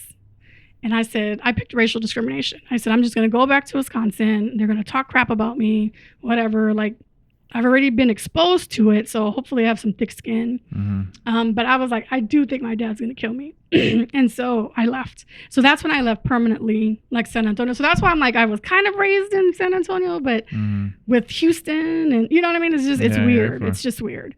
So then that takes me to Wisconsin. I graduate high school. I go to college. I do have a son, right? And so I visited my brother before I started college here. Got hooked up with one of his friends, whatever, right? Then he became my husband. We had a son, but then that didn't work out. So then now I'm in college, right? I'm my first year in college. I'm pregnant. People thought like I was just going to drop out and not finish. And I'm like, no, I'm going to finish. I had my son in the summer. I took off that fall semester, but then went back in spring. So it took me 6 years, right? Versus the 4 that it's supposed to take you. But in between, I got married, had a son, wound up getting separated, divorced, whatever, all in those 6 years. And then I met my current husband the year of my divorce. And we were both at that point single parents of a little son, right? We each had a son. And my son had speech delays. And so the lady at work was like, well, you know, the new guy who just started, like, he has a little boy, like maybe they could do a play date. And I was like, you know what? That's what they told me at speech therapy. And I was like, yeah, let me try that. So then I went up to Brian and asked him, and he was like, yeah, we can do that. And so we say our first date was at Chuck E. Cheese, you know, where our boys met each other. And he makes jokes about this, but I seriously forgot my wallet, like just men saw, like, women, you know, we like to change purses, right? And so we wanted a cute purse. So I was changing from a big purse to a smaller purse, whatever. I could have swore that I had put my wallet in the little purse. It wound up that I didn't. I was mortified. I really was. And Brian's like, oh, it's okay. I'll pay for it. And I'm like, I will pay you back. I swear. Like, and I paid him back. Like, I paid my half the next day at work, whatever. He recalls it differently. He said you never paid him back? I don't know what he recalls. I don't know. He just says, oh, sure, yeah, you forgot your wallet. Like, I really did forget my wallet. Because, you know, at this point, I'm a single mother. Like, I have to be on my P's and Q's because it's just me and my son, right? I'm trying to finish college, all that type of stuff. So then Brian and I, that was like our first kind of date, whatever. Well, his son was a talker. You know, and my son was just kind of looking at him, you know, not talking. And so we how old were they? They were 3. They were both 3. Yeah, he was a talker at 3? Yeah, Nate was a talker at 3. Yeah, you wouldn't know it now because he's quieter now. But then it's like reverse. Like Markel talks a lot now because he's a high school English teacher, right, and stuff. So, but at the time you just wouldn't know it. And so and then I got busy with other stuff, and I'm like, and then I think we met back again in April. And then we decided to date in April of that year. And then I would say like by October, we were engaged. So it happened really quick, but we both had devoted ourselves back to God at that point, and said, okay, we're going to do what you say. Like, it's just all you now. It's not us, it's you. And a lot of things, again, during that time fell into place as far as us doing that. But I put up my hand and said, okay, wait, like, let's live with each other for 3 months. If you and I don't kill each other, right, and the boys don't kill each other, then I said, I will marry you the next day, but I need 3 months. That was not God's will. I'm gonna tell you right now. That was my fear because of the first marriage, right, and the way that went. It was a fear of mine, but it was the only way that I could convince myself, like, okay, to pursue this. And so I moved in with Brian in December of '99. You know, that's a crazy time too. Y2K. Yes, I know all that. Yeah. And I think, is that when like Gore lost the election? Gore lost, the Florida. The Chads, the hanging Chads. Yeah. And so December '99, we move in. That's our first Christmas together. January comes, February comes. It's okay. In February, again, Brian, because we rededicated our lives, but I would say we weren't living correctly. Lots of people. We have a lot to like answer to God for about. I get that. And so in February, he had went to a conference called True Love Waits for the youth, And so he took them. Well, this is where we met Pastor Dial. So Pastor Dial was leading the conference. In 2000, this is where we met. And so how Brian met him, because I didn't go to that, just Brian went. And so Pastor Dial told Brian, well, why don't y'all take a vow of chastity until you get married? You know, because Brian told him the whole thing, and Brian's like, so Pastor Dial said, so from that conference, which would have been Valentine's Day of 2000, to like, you know, Pastor Dial told him if she was serious about marrying you the next day, then go get married in the beginning of March, and then, you know what I mean, then go from there. And he's like, but tell God that you're devoting this time, you know, to not that we're trying to make it right, but that we are trying to live right. Right. And so Brian came back home and he told me that, and I'm like, all right, that sounds fine. So then, you know, February, I don't know if it was a leap year or not that year, 28, 29 comes, March 1st comes, and Brian's like, okay, it's been 3 months. Are we going to get married? And I'm like, sure. You know, like, how did he ask you? Wait, oh gosh. So he asked me to marry him initially, like in the break. I was on a break from a 3-hour class at the University of Wisconsin-Milwaukee, you know, and he was like, oh, well, I just want to talk to you during your break or whatever. And my break was like 5 minutes, right? A 3-hour class. Okay, sure. So I come, and he just like gets on a knee and asks me, and I'm like, I just was blown away. I'm like, what? Like now? Like 5 minutes? And mind you, he had both the boys, right? Because he was watching Markel for me. So then both the boys decided to get out the car and run around the car while he's on his knee. And Nate's like, marry my dad, right? And Markel's probably like chasing him or whatever. And I'm just like, what?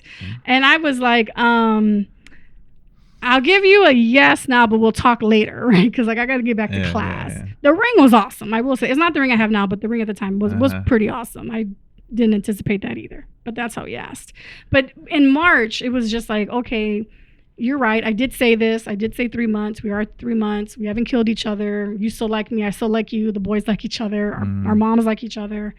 Yeah, let's do this. So then the next day, March 2nd, we got married in our pastor's chambers. Wow. And then we had a wedding. With Pastor Dow. And not Pastor Dow. This was the pastor in Milwaukee. Like Pastor Dow, he's always been in Atlanta, in the Atlanta area. Our current pastor married us, and then what was I going to say? Yeah, we got married on March 2nd. And I guess the rest is history, right? Like, and we actually had a wedding, and our wedding anniversary is the same as your parents' anniversary. June 17th. Yeah. What? Yeah. Well, happy anniversary. Thank you. So it's been 25 years this year. Praise God. I can't believe I didn't know that. No, your mom knew that. Your mom knows that. Well, I knew y'all's birthdays. But it's our wedding anniversary, right? Okay. So to say, but we really go by March 2nd when we got married in our pastor. Yeah, that's what I thought, because it's the February and y'all's birthdays, and then February March. too. Yeah. Mm-hmm. Yeah. Okay. So that's the second stage, and I don't even know what I named that. So 25 years this year? It's 25 years married this year in 2025. Yeah, because we got married in 2000. Wow. So congrats. like that this second stage of my life, 11 to 22, I say God brings travel, trials, and mentors. So I did meet a mentor in Wisconsin during that time. His name was Juan Perez, and we would call him Mr. Perez. But he was from Crystal City. Really? Yeah, but he got his law degree at the University of Wisconsin, the one in Madison. And he lived where I did high school, which is a place called Sheboygan, Wisconsin. Sheboygan. Yes. It's actually funny because Caitlin Clark, she does commercials now where she's like seeing a game show and she says, what is Sheboygan or something like that. She's awesome, man. Yeah. But that's that connection. Yeah. But I met him there, and he had 3 sons, and I went to school with the oldest one. The oldest son's name is Cibi, but his whole name is Cibicu, right? Which is a cool name. Just Cibicu. Yeah, Cibique. I think it's something like a river or something like that. But I went to school with him. We went to the same high school, and then his dad he just seemed like a cool guy. So you met him your senior year? I met Mr. Bettis either my junior year when I moved back there, either my junior year or my senior year. Yeah, I'm not sure which one. I think my junior year, because CB was a year ahead of me. So my junior year, he would have been a senior. Okay. So I think, yeah, that's right. Now CB actually lives here in San Antonio. What? Yeah. And so, but Mr. Bettis, he just was so the opposite of my dad. You know, like he was short like my dad. I feel like my dad was short. I don't know, maybe I'm just a taller. He was short. I remember. Right, my dad. I think we were the same height when I was 10. I don't know. So he was short like my dad, but he just was so different. He just like spoke more. Like I didn't feel an ounce of violence in him. He did drink. Like he did drink. And to this day, when people drink, it makes me feel uncomfortable, right? Because of my dad, like the smell of it. I think it's a trigger. Right. I think my body tenses up. Antonio doesn't drink either. Yeah. No, but it's a trigger for me. And so, but nonetheless, like I think because he was educated too, you know, and knew the law, and he was involved with whatever, like, the Chicano politics in the 60s in Crystal City, you know, so like learning that history, like he was certainly a godsend for me at that time.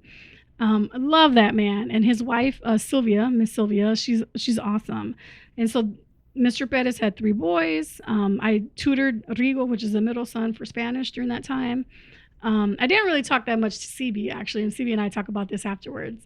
And like in high school, because CB was like that cute guy in school, but it was like you were in a sea of white people that he was like that tall, dark, and handsome guy that everybody was like, swooning over. And I'm just like, yeah, go ahead, y'all. Like, Hey, go get him. Yeah, knock yourselves out. Yeah. But he was really instrumental in helping me to continue to pursue education, right? Go to college, do all that. And he even thought, he was one of the people who thought I was going to drop out and not graduate college. And I reminded him of that when I got my bachelor's. And he wound up giving me like $100 or something like that. Like, yeah, I didn't think you were going to do it, buddy, but you did it. I was like, thank you. But nonetheless, he was a great mentor. Just, talks, just being able to talk life out. And, at a time where I wasn't sure what I was going to do, where I was going to go, he was a mentor to me. And Mr. Perez was before like Milwaukee and Brian and all that. So that was good. And I would say like this third stage of my life from like 22 to 33, I given that a title of opportunity to serve God and grow in ministry. So from 22 to 33, right, Brian and I were married now 2 years. We get really involved in the church, do a lot of youth ministry. I did like church clerk work, did stuff for the Minnesota-Wisconsin Baptist Convention, for Southern Baptists, the way things are, ordered is you have like state conventions. But Wisconsin was small, that Minnesota-Wisconsin was together as one convention. And then within a convention, you had associations. And so our association at the time, I did work for them too. So just really got into a lot of ministry. Yeah, just really said, okay, this is what we're gonna do. Here 9 years we did ministry like full on. Like my kids would tell you, we were at church 4 or 5 days out of 7, doing stuff. And it was such a growth time, for Brian and myself, and our kids were getting that foundation that we want them to get. And also in between there, I took a Bible study called Living Waters Ministry that really helped me to work through my issues with my father with the things that I had left, I would say, Texas during that time. So that is pretty much in a nutshell, like that third stage. And then the fourth stage, I titled Intentionally Choosing God. So from 33 to 44, age 33 to 44, I got really involved in nonprofits in Milwaukee. So I did a lot of board service. Our kids were getting older, right? We already had Melia by this time, and Nate graduated in there. Markel graduates in there. We moved from Wisconsin to Washington State in 2014, and that was a really big change. And our daughter came with us, right? The boys already graduated, and Nate was in college at Butler University. Markel came to San Antonio to attend, I think, Northwest Vista with his father here. And so we do that. But that is still, I say intentionally choosing God because it was a time. I moved a lot as a kid, right? I mentioned in Houston, and then the whole Texas, Wisconsin thing.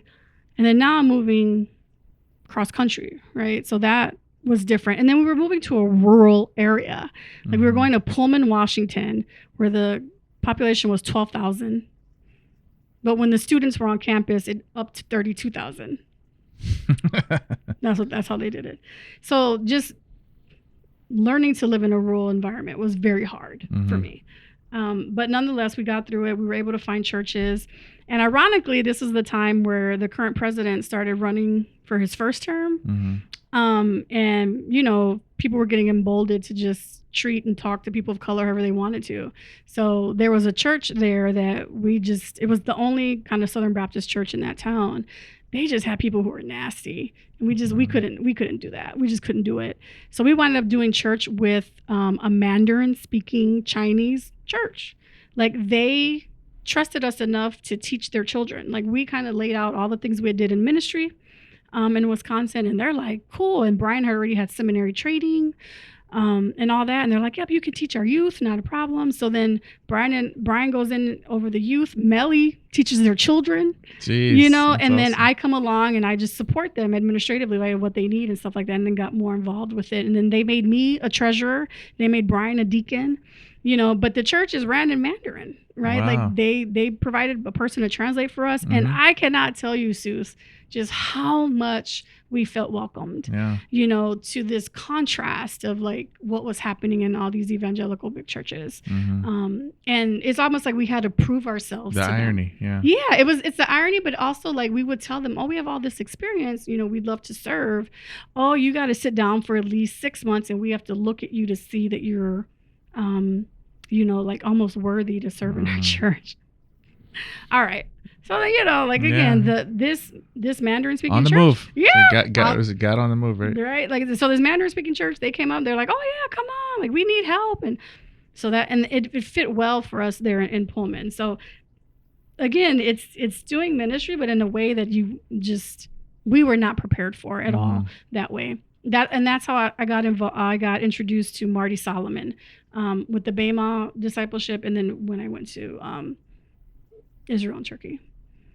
So I don't know how else to explain kind of my life and those types of choices, but as you can tell, like that beginning thing has been really impactful, and I think I'm just trying to work through all that. Yeah. Well, I know I asked what the next 5 years for FEA looks like, but what are the next 5 years for you? Yeah, that's a great question. I want to travel. Like, I've only traveled twice out of the country. My first time was to Cuba. I did like a 3-week study abroad, in college. It was like during the winter. It was called a winterim session, maybe 2.5 weeks, almost 3. So that was my first time, and that was in 99.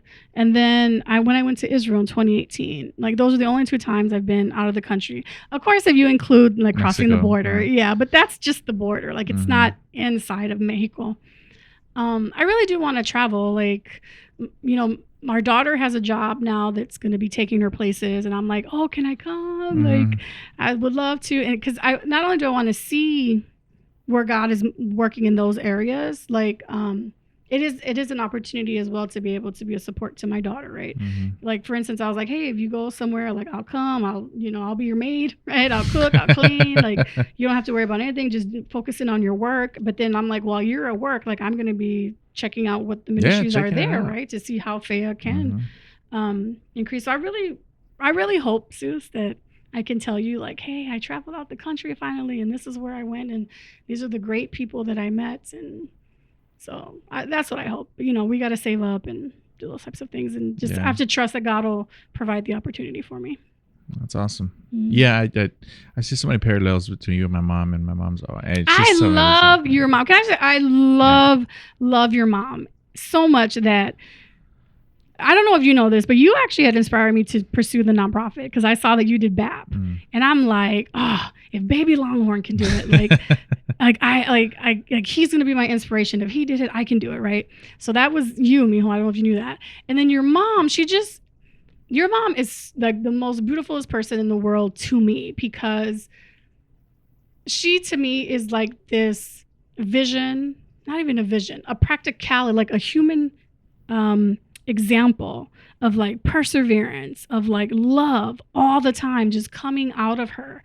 And I'm like, and I told your mom, like, man, I've been through that. I wish you were my mom. Like, I love your mom. But like, you and Judith and your mom and your dad are on my prayer list under couples that inspire me, because y'all do great things. And just to see, like, because my cousin is your dad, right? And I knew your dad when he was younger, living with Grandma Guadalupe, right? So there is that we know of each other, and then just a lot of the things I think that we saw young from our fathers, right? And just seeing like your dad with Ventura, and then seeing you and your sister, and then your all's family, like it's just so encouraging to me, because part of me, when we were like in Houston, my mom took us away, and I get that she took us away for her survival too, but part of that is she took all of our family away. And I think Tony might have talked to you about this too. Like we missed that. Like there was no tios or tias coming around and seeing if we were okay and things like that. So seeing like your parents and how they raised you and your sister, and then how y'all are with y'all's children, it's just so beautiful to see that. I thank God that like I can see it, and that it encourages me. Yeah. Well, you've always been a mentor to me, and I remember texting you while I was at UT, and I had my doubts of whether or not I was going to be able to make it through, and I'm not smart enough. And I remember you. It's like, well, Maria did it, and she had all these adversity, and yeah, I see a lot of parallels from you and my mom. When my mom came from a broken family too. She moved in. She ran away when she was 15 and was with my dad, and so. Figuring out how to make a home of your own and a good environment for your kids to be able to survive and thrive. And all three of your kids have graduated from Praise God. Like college. that is all God. I mean, that's huge. I don't take credit for that at all. That is all God, because we were in prayer. They got partial scholarships, like we put them in, we were able to put them, especially Melly, send them in pre-college courses, things like that. So it's just, I attribute all that to God. I will not take credit for that. Yeah, same with my mom. She's always like, it takes a community to raise, but it really does. I mean, it really does for sure. But I love your mom. Yeah, she's there's a lot of parallels between the two of y'all. I'm so glad that she's my cousin. Yeah, yeah, cousin-in-law, nonetheless, but my cousin. Yeah. Right. What is your purpose in life? I have come to find out that my purpose in life is to serve God. In whatever capacity he wants me to do that. I don't know if you ever heard of this show called The Pretender. It was like a series from I think 96 to 2000. And the main character was somebody who was like a genius, and he could pretend to be anybody he wanted to be, like a doctor, a flight attendant, a pilot, things like that. Like that's how I feel my life has been. Like I've had to adapt to so many things that I sit across from you, Mijo. Like part of me, like in my flesh, wishes that like I went to college and pursued, I don't know, like my son teaching, and I've been an English and he's going to be an English teacher for a while. Like, and I wanted to have that same career for so many years. Like part of me wanted that. But it just has turned out like that. There's just been so much change throughout my life that, I as I look back, I'm like, it has been to serve God, because I've intentionally started serving God in 22. And it's just those areas that he takes me to, I've become much more open to them now. Whereas before I wanted something so rigid, just the same thing over and over again. I don't know why, but I think because there wasn't stability, Right. I think I wanted that. But then now I can see, oh God, that's why you had all this happen, so that at this stage in my life I can be flexible for these things. Right. No, that makes sense. I mean, and it's good that you're able to see that and have that self-reflection. God and counseling. That's a superpower to be able to self-reflect like that. For sure. Yeah. What's the best advice you were ever given? Where I was in my late teens and early 20s, like the best advice again came from Mr. Pettis, right? Like pursue education, right? Like pursue that, like. And at times I didn't understand why he kept saying it, but I think you and anybody else who's gone to college can say, yes, you get a degree out of college, but you learn to think critically, right? Like you just aren't given the Kool-Aid and told to drink. You're going to question, why is the Kool-Aid red? Those types of things. So I feel like the best advice was like pursue education. It came from Mr. Pettis, but it also came from that village that you talked about that your mom says, right? Like everybody around me was like, go to college, go to college, go to college. Or at least that was the message that I was hearing. So it wasn't like one in particular advice to say that to live by. It was just like pursue education. And that's what we made it a point of our children too. Always pursuing to be a lifelong learner, right? Because some people will tell you once you stop learning, you stop living. But I would say just pursue education in whichever area you feel you would want to be in, Right. Well, between you and Brian, you've got 5 degrees, right? I mean, and if you include the kids and probably more than that. Yeah, more than that actually. Yeah. I myself have 4. So I have 2 bachelors and 2 masters, and then Brian has a bachelor's, a master's, and a doctorate now. And then all of our kids have bachelors. That's right, he's got the doctorate now. Yeah, he just got the doctorate. All of our kids have bachelor's degrees. Our oldest son in North Carolina is pursuing an MBA. I know that our middle son, Markel, like he if he wants to be a principal, like he knows he has to get a master's. And then Melly, more recently, she is dabbling in like a MPA, graduate. right? I don't know if it's an MBA or not. MPA, right? Yeah, Right. something like For, that. Yeah. Health Health administration, something like that. So they would do that, yeah. But like my master's, I mean, it was like a 20-year gap, you know, because I just got my Master's of Theological Studies in 23. Right, right. Yes, on the topic of learning, what's been your greatest lesson learned? That success does not look like success when you're in it. Like it doesn't, like, Doesn't feel like it. it doesn't feel like it. It doesn't seem like it, but you're doing the same things over and over. You're being consistent, right? And you're showing up and you're doing what you're doing. And then it's almost like when people say that you're an overnight success. Well, they didn't see all this, right, consistency that you were doing before. And for me, that would be my greatest thing, is that success does not look like success when you're in it. And so I have to remind myself of that. You know, especially now, just with what's happening. I had a Sojourner who reached out to me. I helped her in December of last year when she had crossed over with her CPB1 appointment. And she went from Texas to California. She's in California now. And she reached out to me 2 days ago saying, hey, I can't be here in California because of all the raids. You know, she's in LA, all the raids and stuff that are going on. Like, I'm scared. And she's like, I don't know whether I should go back to my country of origin or if I should go to another state. And I just said, well, I'll pray for you. But you let me know what you want to do, because what I have done is I helped her like look up airfares and things like that. Right. And get her help her to get the ticket to where she was going to go next. So then she tells me, well, I did have a friend reach out and said I could go to Colorado. You know, I'll get back to you, because I told her, well, we're in Colorado, like Denver, Colorado Springs. If you go back to your country of origin, which is Colombia, like, you know, where would you go, right? Because that's why I have to look for the ticket. And she says, okay, I'll get back to you.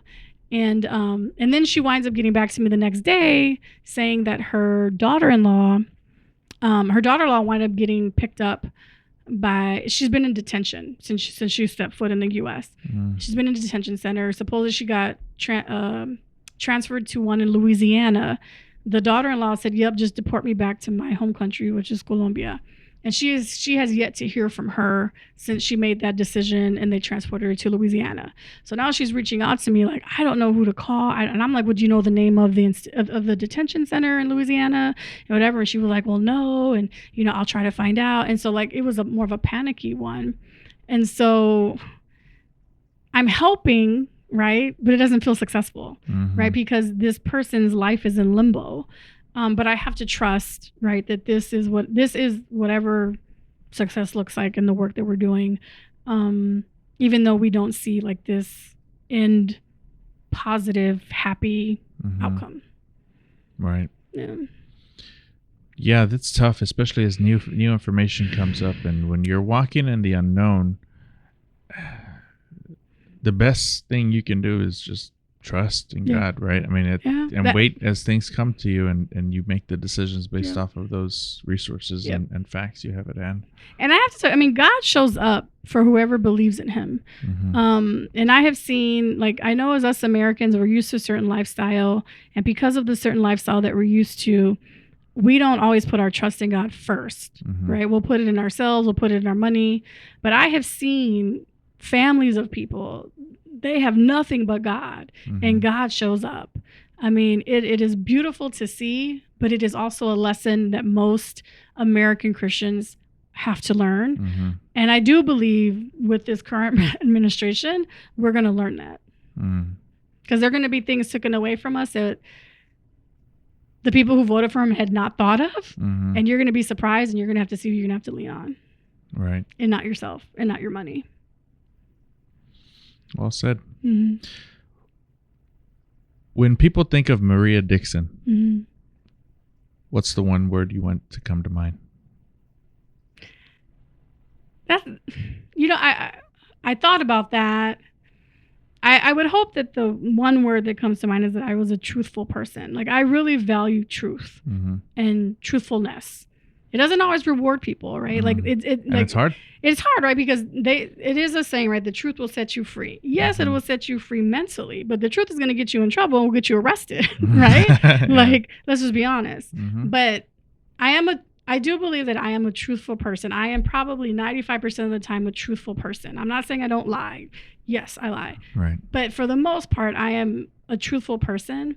And I would hope that people would remember that in her caring for me, she was truthful, right? Like through herself being truthful, she showed that she cared. Because there's just too much stuff out in the world that it does not pay not to be truthful. But what I would tell you is most people remember me from being serious all the time. And the only thing that I can attribute that to is my beginnings, right? Because they were so serious. I think within my teenage and my early 20s, probably all through my 20s, I just was very serious. But through counseling, in my late 30s, early 40s, I've been able to work through some of that I can even tell myself that I am a little bit more not so serious. Like Brian had a cousin.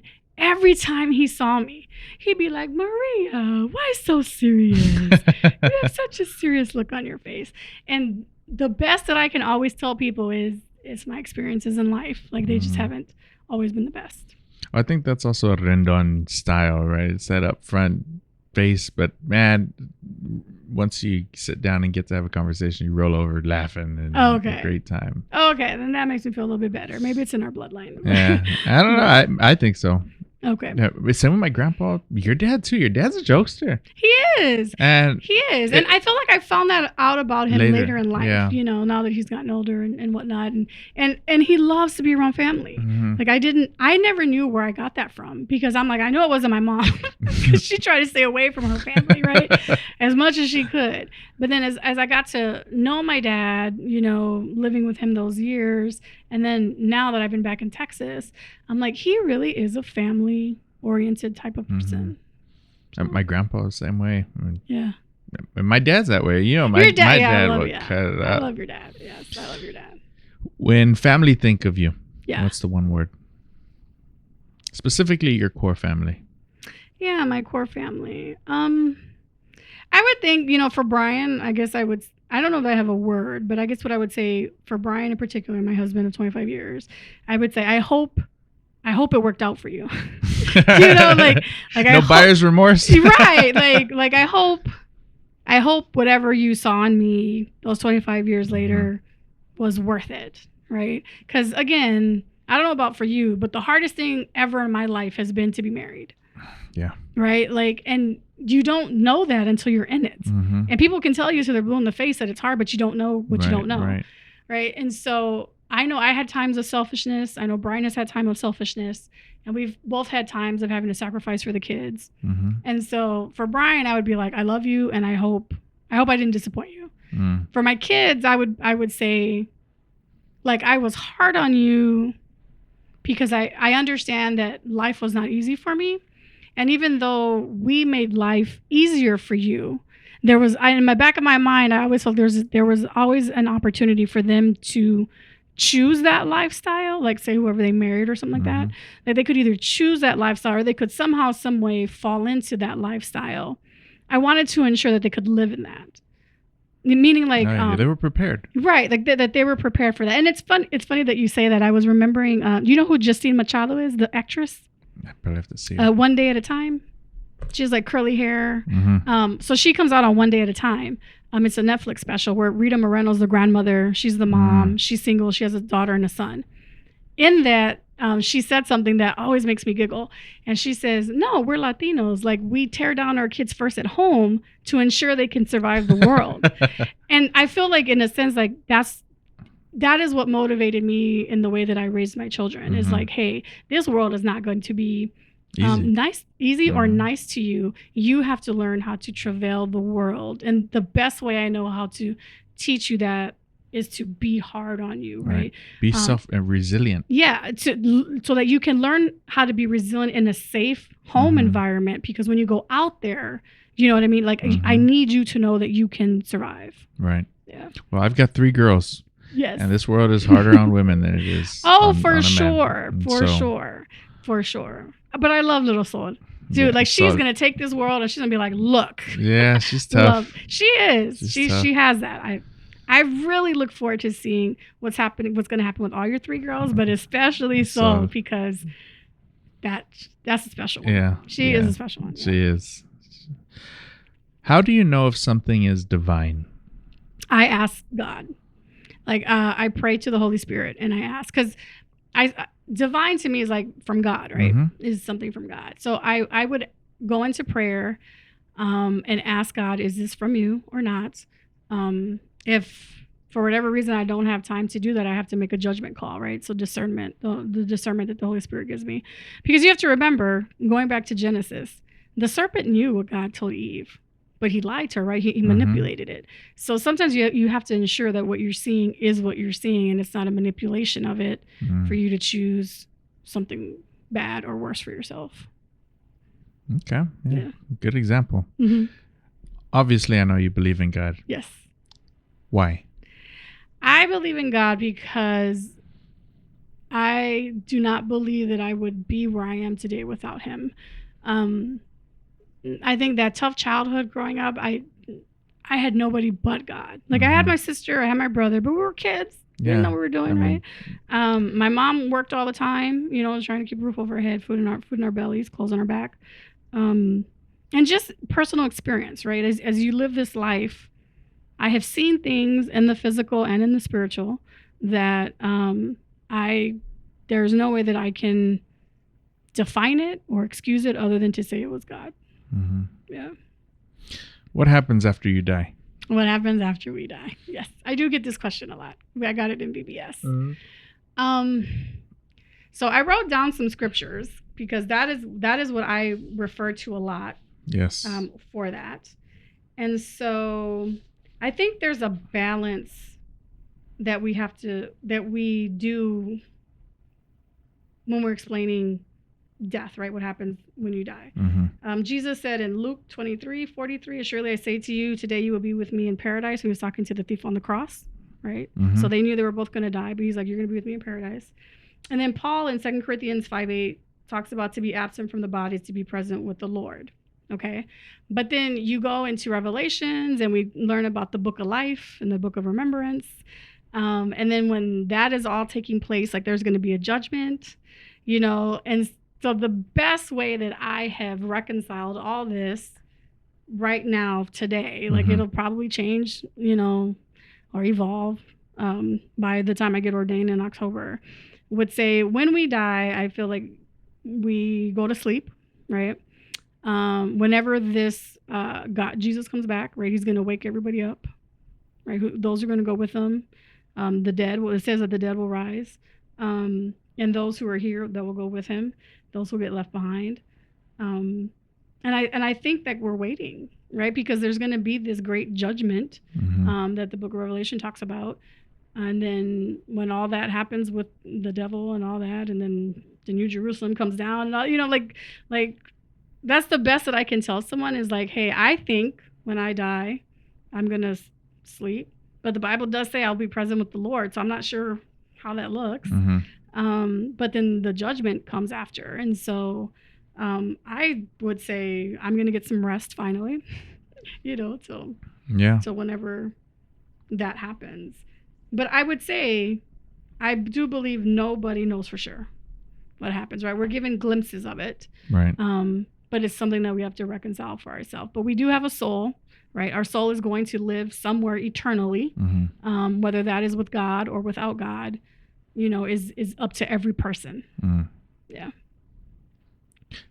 Do you have faith? I do have faith. Has your faith always been this strong? It has not. It has not been this strong. Like I mentioned to you when I told Brian, right? Like that was me not having faith. Like, hey, let's live with each other for 3 months, see how it works. So I would say I didn't have faith then. Well, that was his 90 days. He could return you after that. There's no returning after that. Right. But that's really what it boils down to there. And then, there was a time, like I got saved when I was 12. But again, it was still in the chaos of living with my dad and his second wife and all that. I didn't get properly discipled, right, during that time frame, because just moving all the time.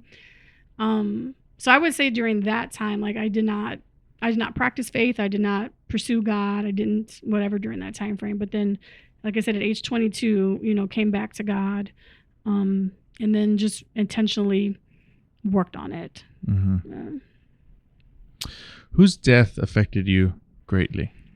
My maternal grandmother. So that time that I went to go live with my dad initially, my maternal grandmother, her name is Seferina Juarez. So my mom's grandmother, my grandmother's mother.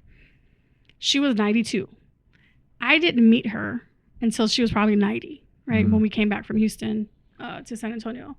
And she was just the sweetest woman, in the sense that she made me feel loved without telling me. Like the first time I saw her, I met her, like she hugged me and she kissed me and she's like, oh, like whatever. What do you say, great granddaughter in Spanish? Bisnieta. That, yeah. So she was saying, my bisnieta, and she hugged me and she just loved on me in a way I had never had that happen before. Even for my own grandmother, right? Because even my grandmother, my mom's mother, she was kind of standoffish, right? Mm-hmm. But now that I did, genealogy, like with your mom and all that, like I found out why. But nonetheless, she was just the sweetest person to me at that time. And then when I found out that she passed away, like my mom had to call me, because we were living with my dad. She had to call me and tell me. And she was back in Wisconsin at that time. And so I went to the funeral, and when I saw her, like I just lost it. And now mind you, I'm 12, 13, 11 or 12, something like that. And I'm losing it. And I'm just like crying uncontrollably. Like my dad can't calm me down. My sister can't calm me down. But I think it was like this, I think there was just a connection that she gave me, that she showed me love, like without any hesitation. And then when she passed, like just a few years after that, it affected me. But I couldn't even tell you like anything about her life, right? Because I found out about her, or I met her later in her life. But that for sure, that funeral affected me. Losing her affected me. But I'm guessing because whatever love she gave me at the time, I think I knew I wasn't going to see it again. Yeah. And to lose something like that, especially in a place where you didn't know when you'd ever get it again. For sure. If you were to die today, who's the one person you'd call? No one.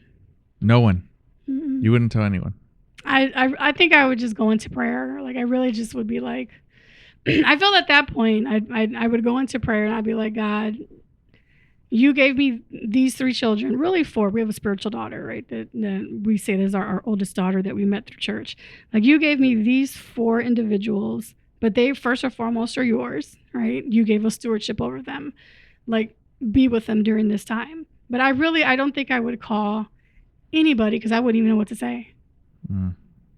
I really wouldn't. So I think I just would go into prayer. I guess I'd call Jesus. Jesus.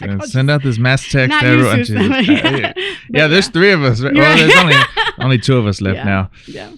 But, okay. Well, I was going to say, what would you tell your kids if you had one, for sense of peace for them? Yeah. What would you tell your husband, and what would you tell your kids? Again, like my husband, I'd be like, I hope it worked out for you, right? Like I really hope I was, a wife that supported you, that you felt loved by, that, completed you, whatever those, ways to describe that. And to thank him, right? It certainly has been a journey, and I thank him for being with me, a part of that journey. And then my kids, again, to just say, I love you, like God got you, right? Like he has your back. And I can't wait to see you, right? Whenever we get rejoined, whenever your circle of life, right, ends. Yeah. Okay. Is there a pair? We live in seasons. We talked about your exercise that you've done over the years in seasons, and oftentimes we'll come back and forth to parables or different readings. In the season you're in now, what parable do you often find yourself going back to? So for me, because I've studied this. Like most of the parables are about the kingdom of heaven, right? And this morning I was reading the parable, I think it was of the vineyard. You know, the person who comes and says like, hey, go work in my vineyard, I'll give you a denarius. And he comes back like the 3rd hour, the 6th hour, the 9th hour, the 11th hour. And then he pays everybody the same amount. But then the people who worked in the beginning of the day, you know, were like, hey, we should get more than the person who just hired an hour ago. When I was reading that, I hope that I'm not like the person who he hired in the beginning and is saying, hey, when I get to heaven, you need to give me more. Like, no, like heaven is God's, right? He can do what he wants. He can give what he wants. He can give how he wants. I am hopeful that it's like, I'm here. Like, I accepted your son as my Lord and Savior. I have tried to live my life as you say to live it, you know, based off all your commandments in the Bible. But I don't want to be the son in the parable of the prodigal son who's mad, right? That you're throwing a feast. And I don't want to be that laborer who says, hey, I've been doing this since I'm 22. I'm, 105. My reward should be more than, this guy who the thief on the cross who accepted you right when he was about to die. I don't want to be that person. But as far as the scripture, like Genesis 4:7 for sure sustains me. And I think this talks to how serious I am. So Genesis 4:7 says, if you do what is right, will you not be accepted? But if you do not do what is right, sin is crouching at your door. It desires to have you, but you must master it. Like that is the first advice God gave to Cain after when he was talking to him about Abel. And that's a serious, like it's a heavy verse, but everybody has to decide for ourselves, right? Are we going to do what's right? But if we don't do what's right, we have to know that sin is crouching at our door. It desires to have us, but we have to master. We have to rule over it. And the thing that you're ruling over is this selfishness that you have inside, right? To not want to do the right thing. So I really love Genesis 4:7. That's a good one. Yeah. You talked about heaven and the parables leading towards that. Yeah. I think the parables also lead towards knowing your place in the bigger picture. Okay. And I'm going to use a football analogy, right? It's like, the offensive linemen, they never score a touchdown. True. Never. But they probably have the most contact every play because they're hitting somebody right in front of every play.